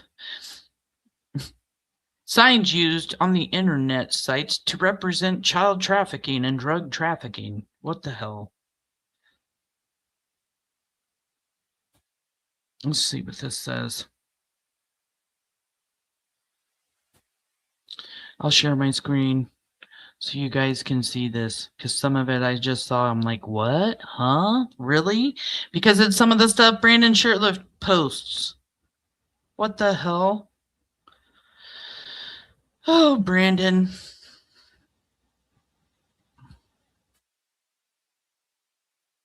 Okay, so we've got traffickers use specific emojis, slang, encoded language on social media and messaging apps to lure victims and sell drugs, often appearing as inconspicuous chatter. Common indications includes emojis like roses, crowns, money bags, drug-specific symbols designed to bypass algorithm detection. Child trafficking common emotions reported include a rose, a crown, a money bag, a bag for cash, or high-heeled shoes. Drug trafficking, marijuana leaf emojis, the Coca-Cola snowflake, or white hearts, narcotic candies, capsule emojis, various narcotic mushrooms, crystal balls, or honey pots. Money bag, crown, or rocket emojis are often used to assign high value victim seller. That's interesting. Online grooming. Let's see.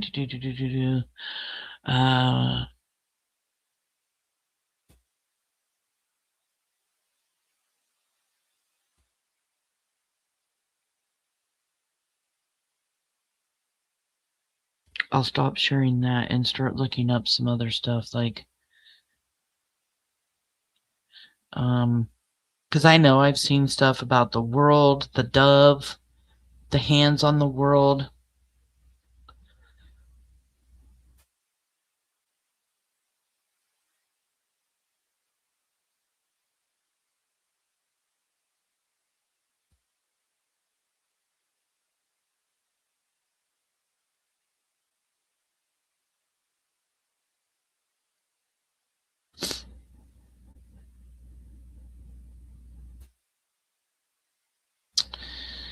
Hands on the world is more accurately a signal for help.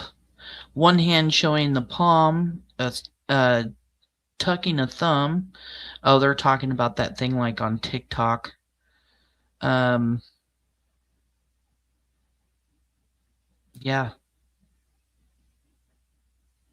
Rug trafficking. But also used for domestic violence. I don't know. There's a lot of crazy stuff going on, though. You can see it all over Brandon's profile. When's the last time you guys saw a profile picture of Brandon Shurtliff? I mean, if you're one of those people that look at the kind of stuff like I am, I know a lot of you are.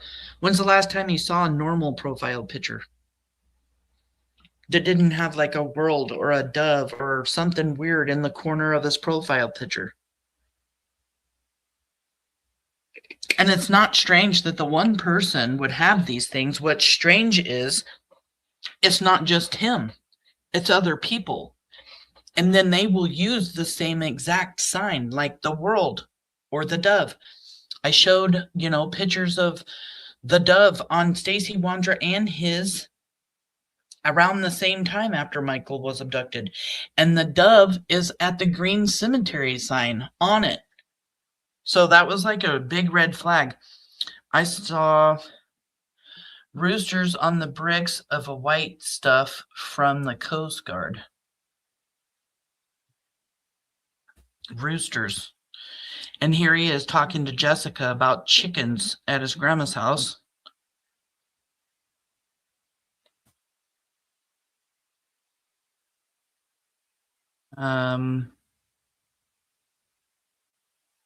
Yeah, they do. They tell on themselves. Chaos Queen says Chaos Mama says interesting.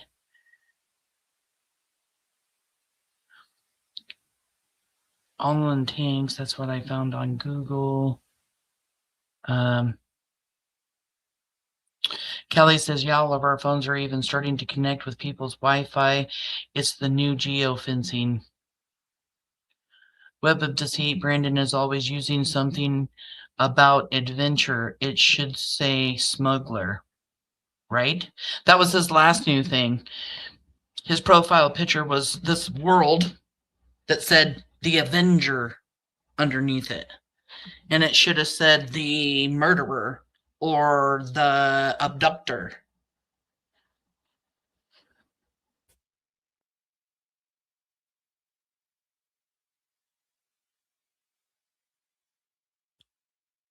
Waterfall in a criminal or high-risk content often refers to a method used to pass items or information to avoid detection.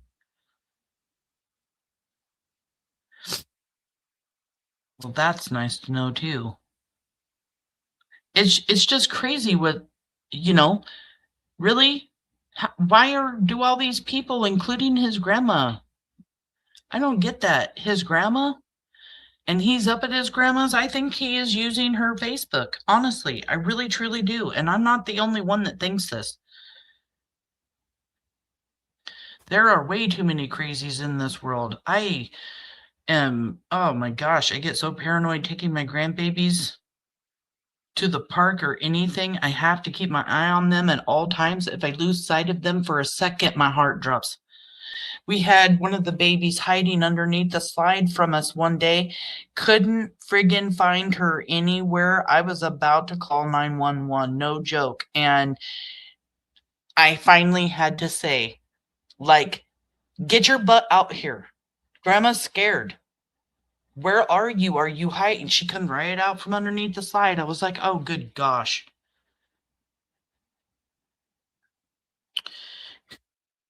Creating a false persona. Criminals often post scenic, idyllic photos to make their social media profiles appear normal, adventurous, or wholesome, masking criminal intent or activity. Yep. We went over some of these let me see if I can find it. I have everything. I have over 300 videos. Hold on. I'm gonna find, let me see. Brandon.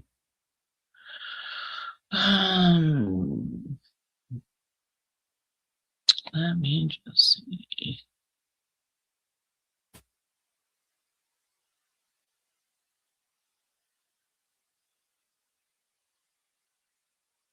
Oh my God, I got 29 on Brandon. Just give me a second though, because I will find something.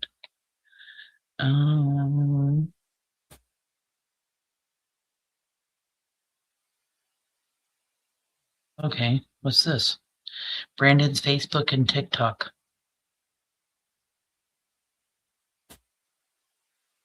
See, I always thought this one was kind of odd. Good morning, world. Black hair and a dark-skinned person. His emoji for himself, Brandon Shurtliff. And at the top corner, you can see the little circle with pool balls as his profile picture. Then there's a little world next to the pool balls, and there's a dove on top of the world next to the pool balls. I forgot I had this. Biggest or smallest? Why have you been hiding? People suck. That's what Brandon posted.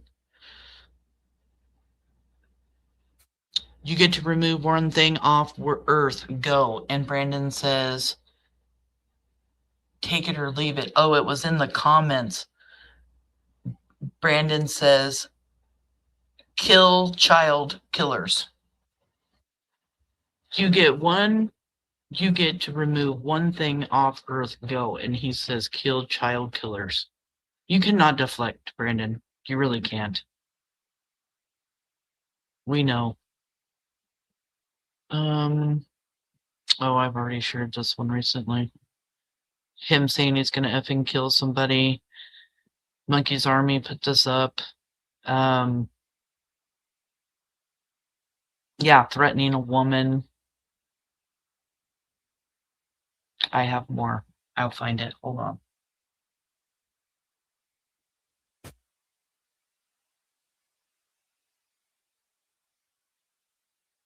That's what was in that. I have way more goodies.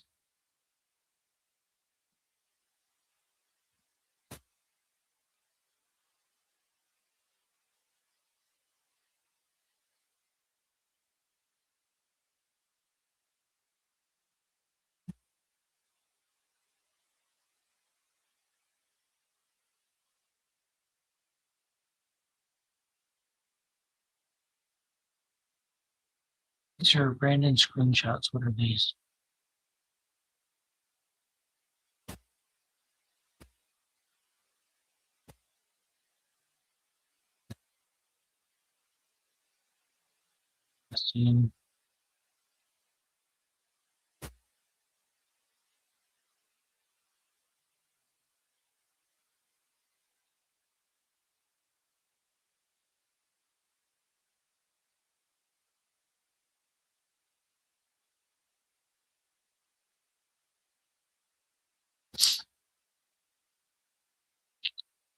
This is cemetery stuff. This was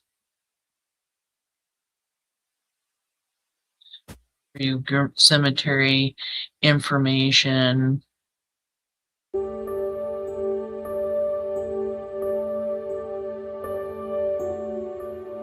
This is the cemetery. This is in the area. We will bury your loved ones once the natural way.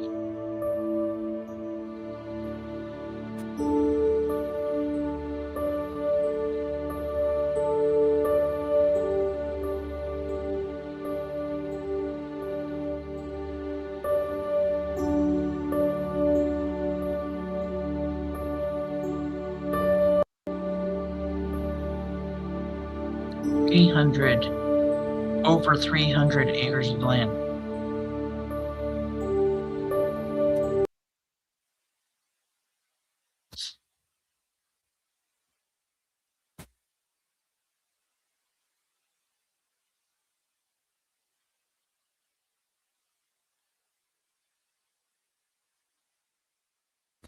Let's see.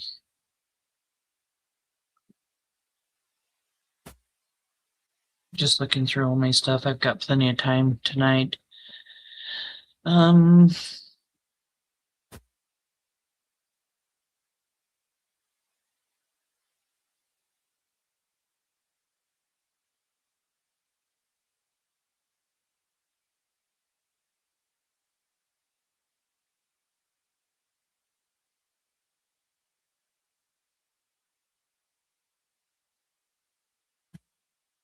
Stuff. This is gonna bother me because now I'm gonna have to go find it all.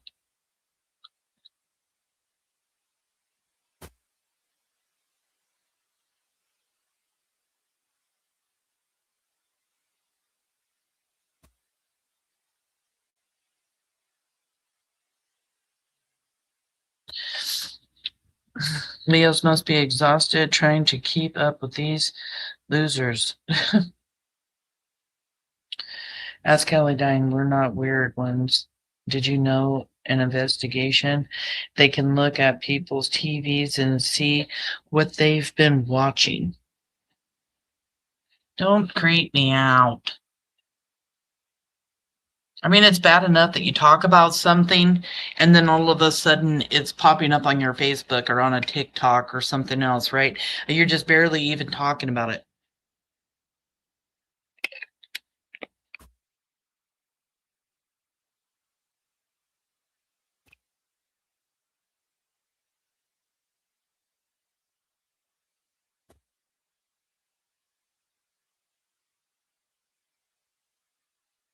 Yeah, and Kelly's saying, and Adrian from California too.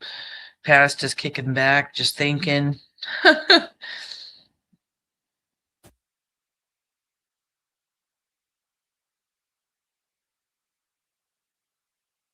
100% believe the waterfalls and earth dove stuff is communication, but Chat GPT hasn't caught up yet.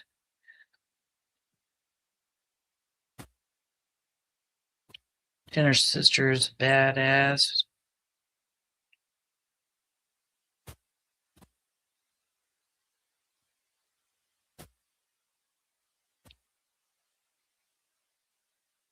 It's crazy, Sarah. Not being afraid of anybody, it would seem like, is like pleading guilty immediately when she sees you and them all there, terrified. Oh my gosh, and then that's on a Tanner case. I'm just putting two and two together.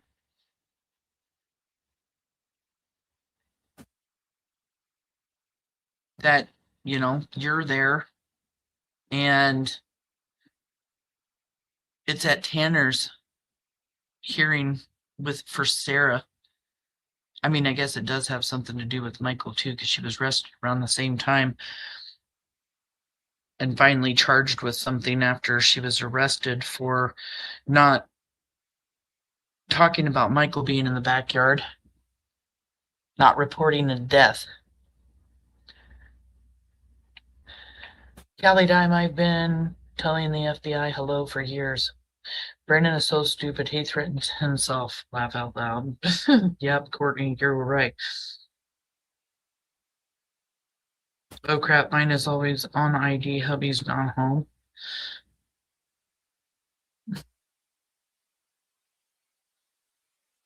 Somebody wrote me on my Facebook wall what I posted. Brandon had said that his bitch ass had been threatened for years by us. Ask me why is this here? I don't know how to respond. I've been puzzled. What? Now somebody else?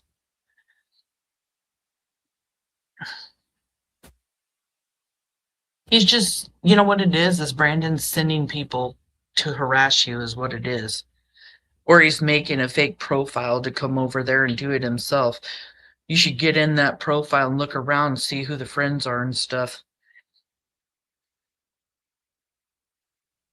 That's so ridiculous. I'm sorry, honey. People need to, wow, get a life. Stop harassing the mother of an abducted, murdered child. It's disgusting. He wouldn't dare stand me face to face. He'd probably cower. If I stood tall, probably afraid I'd backhand him or something. He could use one, in my opinion. Oh, be careful. You might be threatening.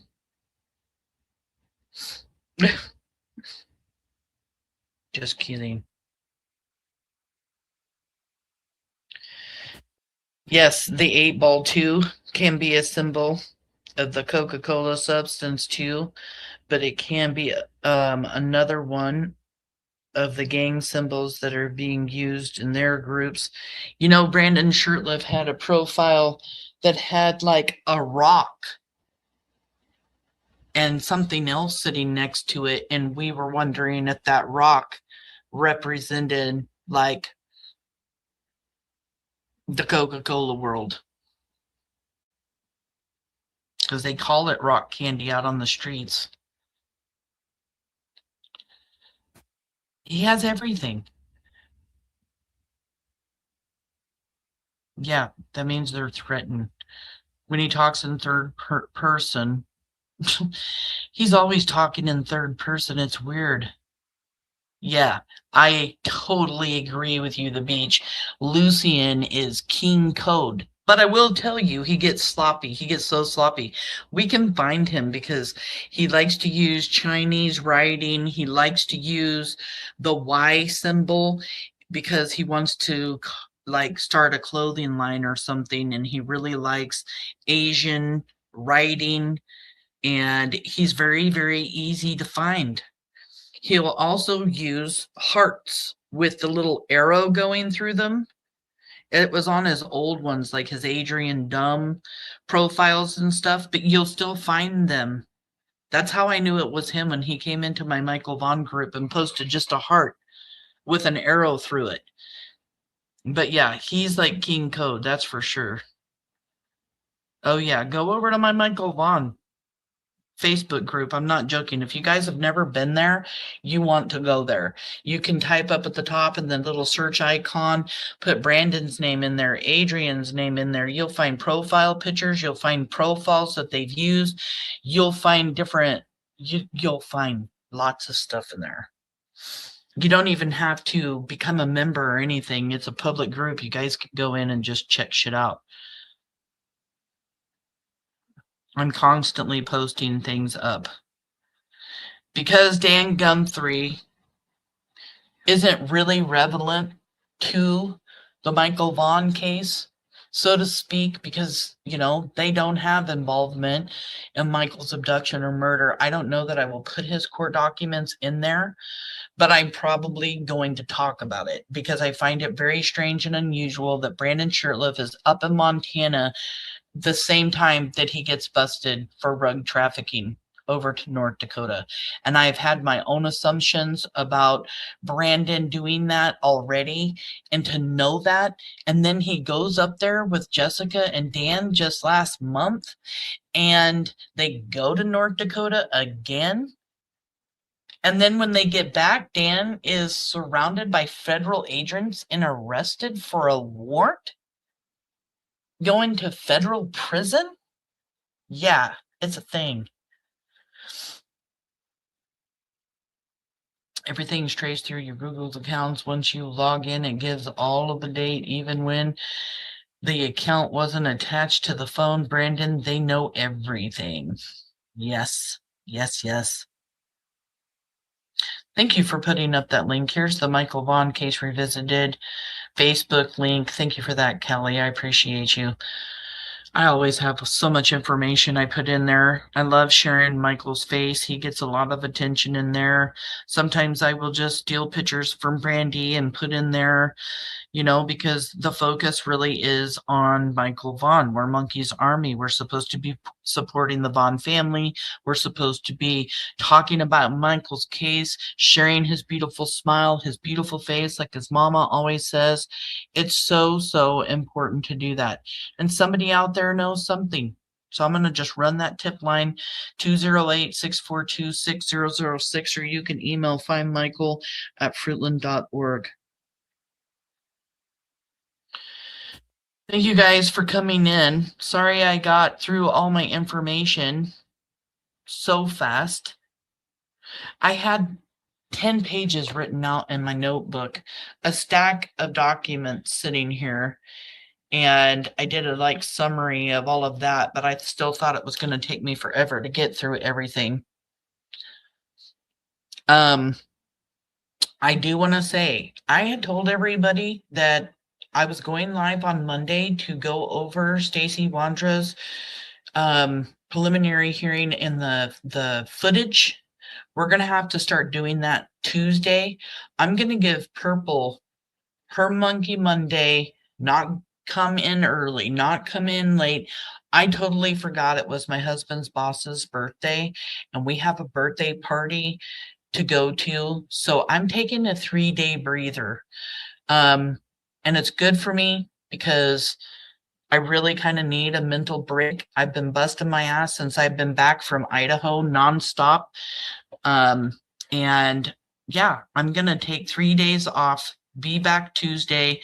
We're going to go over Juanita Kelleher's testimony. We're going to start the footage from Stacey Wondra. That we heard 9.5 hours of footage.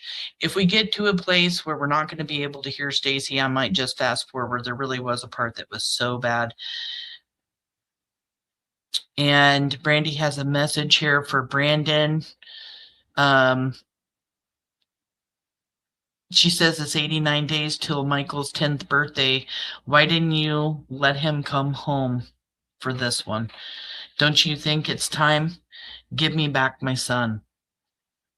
Brandon, really?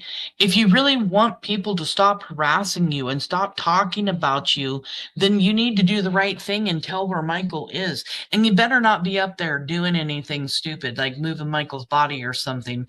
I'm just hoping and praying that that's not where Michael was, that law enforcement would have found him had he been up there. But I do think you're doing some very nefarious things as far as the trafficking world goes. And whatever with that, do whatever you want with the rest of your life. Just give back Michael Vaughan. Give him back to his family. You know, it's not hard. You know where he is? Tell his mom and dad where he is. Tell his family. His brothers and sisters miss him. His papa misses him. It's time for Monkey to come home. You don't want everybody to see you like you're some evil person or something. We're not saying you kidnapped him. We're not even saying you murdered Michael. We just know you know where he is.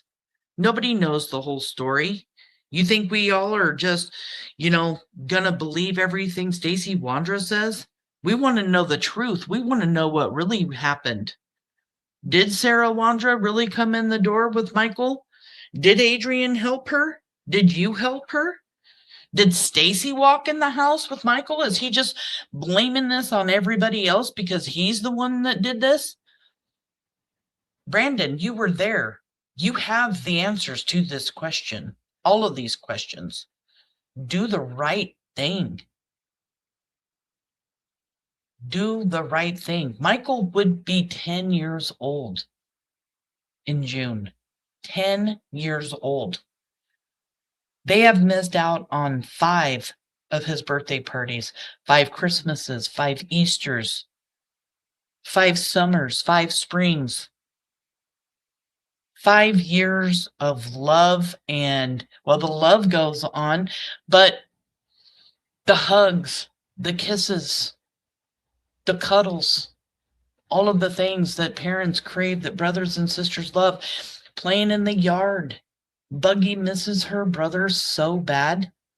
She talks about him all the time, literally, Brandon. Like, she talked about him so many times when I was down there for the preliminary hearing.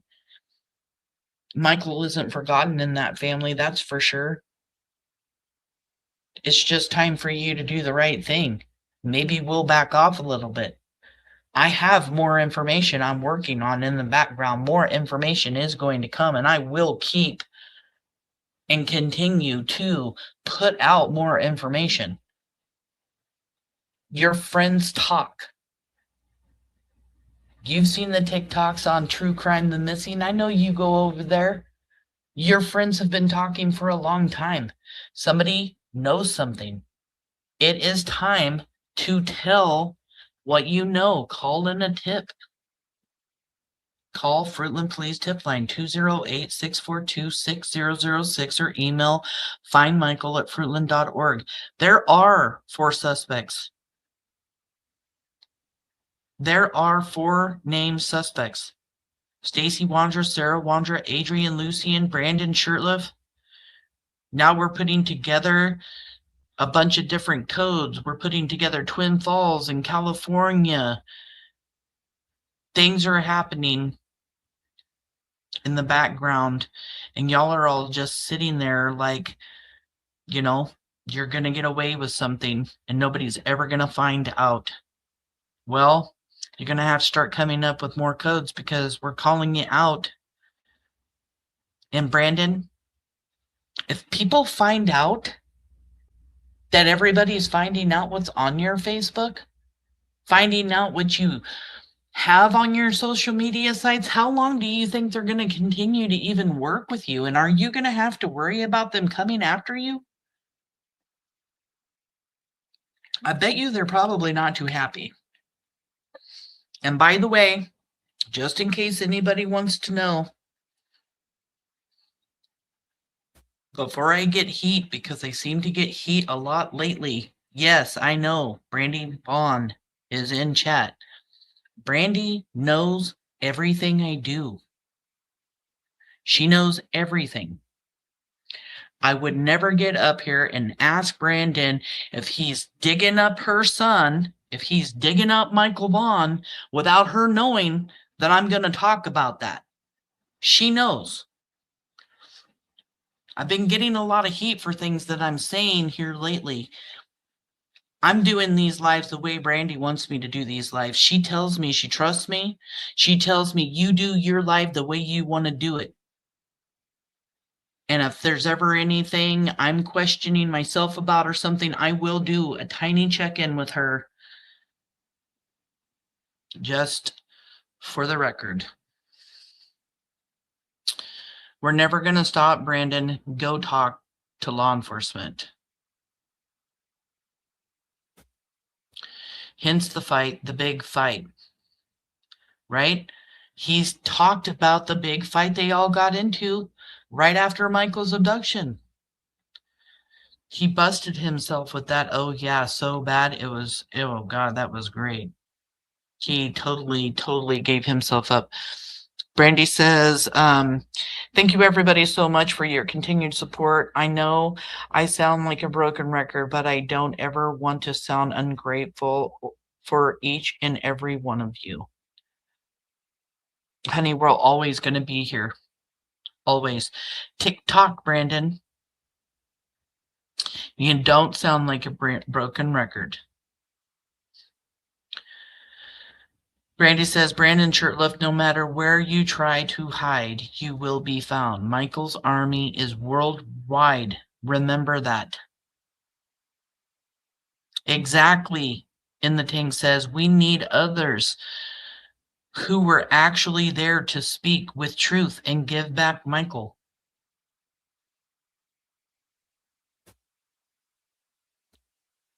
Misdemeanor says, be a man, Brandon. It's the best thing you can give you and Michael's birthdays. Let him go, Brandon, please.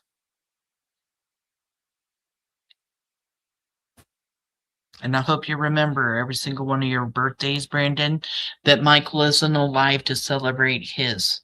I hope you just embed that in your head, since you love talking about how Michael has your same birthday. He doesn't get to celebrate any more birthdays like you. And I hope your birthdays suck every single year, knowing that Michael Joseph Vaughan does not get another birthday. Even though his parents are still buying him his birthday presents, still buying him Christmas presents, haven't stopped since his abduction.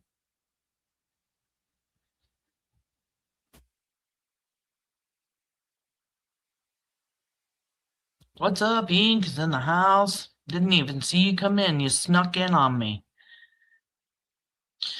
Give Michael Vaughan back to Brandi, Tyler, and his family. Give Brandi her son back. Thank you, Darzilla, for coming in.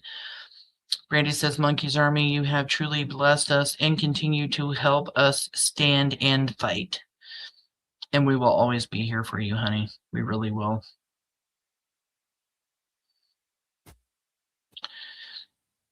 She really is the least ungrateful person I've ever known, isn't she? She's just, all these words that Callie are saying right to you, Mama. I feel the exact same way. I've never met such a strong, beautiful woman with such grace, and just the little messages that you send me every now and then with your voice telling me, you know, and I keep that to myself because that's between me and you, and I love all those little messages. They keep me going.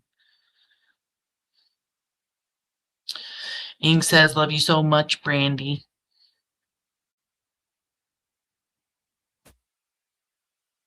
I swear I have the best chat ever. So much support and love for Michael and the Vaughan family. Can I make a video with all these codes? Possibly. I'll have to go dig up in my Facebook group where I store all my information and just start, you know, putting together something. I know I have one. It could be hiding in my other little storage place. I just need to find it.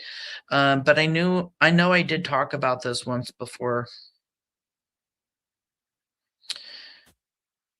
Brandi says, I've been warning you for years, Brandon. Your time's up.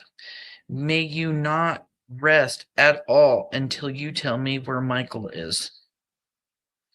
You know, maybe that's why you had to go to your mom or your grandma's house, Brandon. You get sick and tired of sleeping in that spare bedroom, having nightmares, remembering what happened to Michael Vaughan. Just couldn't live with yourself staying at your mom's house? Is it getting to you? Even your friends are saying you're acting crazy and weird. Hell, on that note, I should just check my messages. See if somebody's mad at me right now. Nope, nothing yet. Sure, that will come soon. It's don't call me fishing for information. Don't call me lying about things. Don't call me, and give me half truths. Take me for an idiot and think, Jessica, that I'm not going to find out everything that happened. Don't come fishing over here. And especially, don't come fishing for Brandon Shurtliff. You'll get nothing, ever.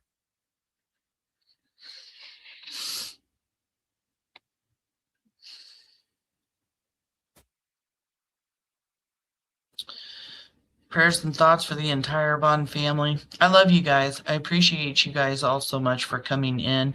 Sam is still waiting on you, Brandon. You said you would get back with her. Time's up. The link's up at the top. He won't take it. He's a coward. Brandy's right here too. She'd come up. One of my sisters is always here, and if I step, they let me know when it's cool.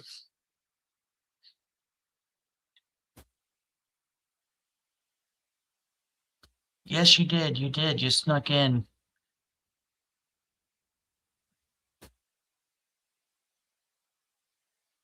I love you guys. Thank you so much for coming in. Thanks for all the new members and everybody. The last few weeks have just been absolutely crazy. If you have a tip about Michael Vaughan's abduction, please call the tip line 208-642-6006, or you can email findmichael@fruitland.org. It's so very important. If you know something, you see something, you say something. It's that easy. And these 4 suspects love to talk, and I just don't believe that they haven't told this story to God knows how many people. I mean, there's even subpoenas for inmates because Stacey Wondra talks about giving Michael insulin to inmates. What else are these suspects saying? Please come forward. 208-642-6006 or email findmichael@fruitland.org. I appreciate Monkey's Army for coming in, for being rock stars and always coming to the call whenever there's a live. And we're just going to continue putting out the information, putting out pressure, and hope one of these times, one of the suspects will listen and do the right thing, because that's all we can do is hope and pray. The right thing will come, but we already know Michael will get justice. These 4 suspects will be charged. They will have their trials. They will spend the rest of their life in prison, maybe even get the DP. Who knows? You got any information about this twin fall pictures and stuff too? Like, get a hold of somebody and say something. Don't hold that information in. Why do so many people have falls in Idaho that are from California? All a circle connected to Brandon. If you're in Idaho, you may know one of these people, know something, could just be a little bit of something, and you're like, damn, that makes a lot of sense right now. Call law enforcement, 208-642-6006, or email findmichael@fruitland.org. This woman right here is directly connected to Dan and Jessica Guthrie. We've just found this picture of her this last week. Yep.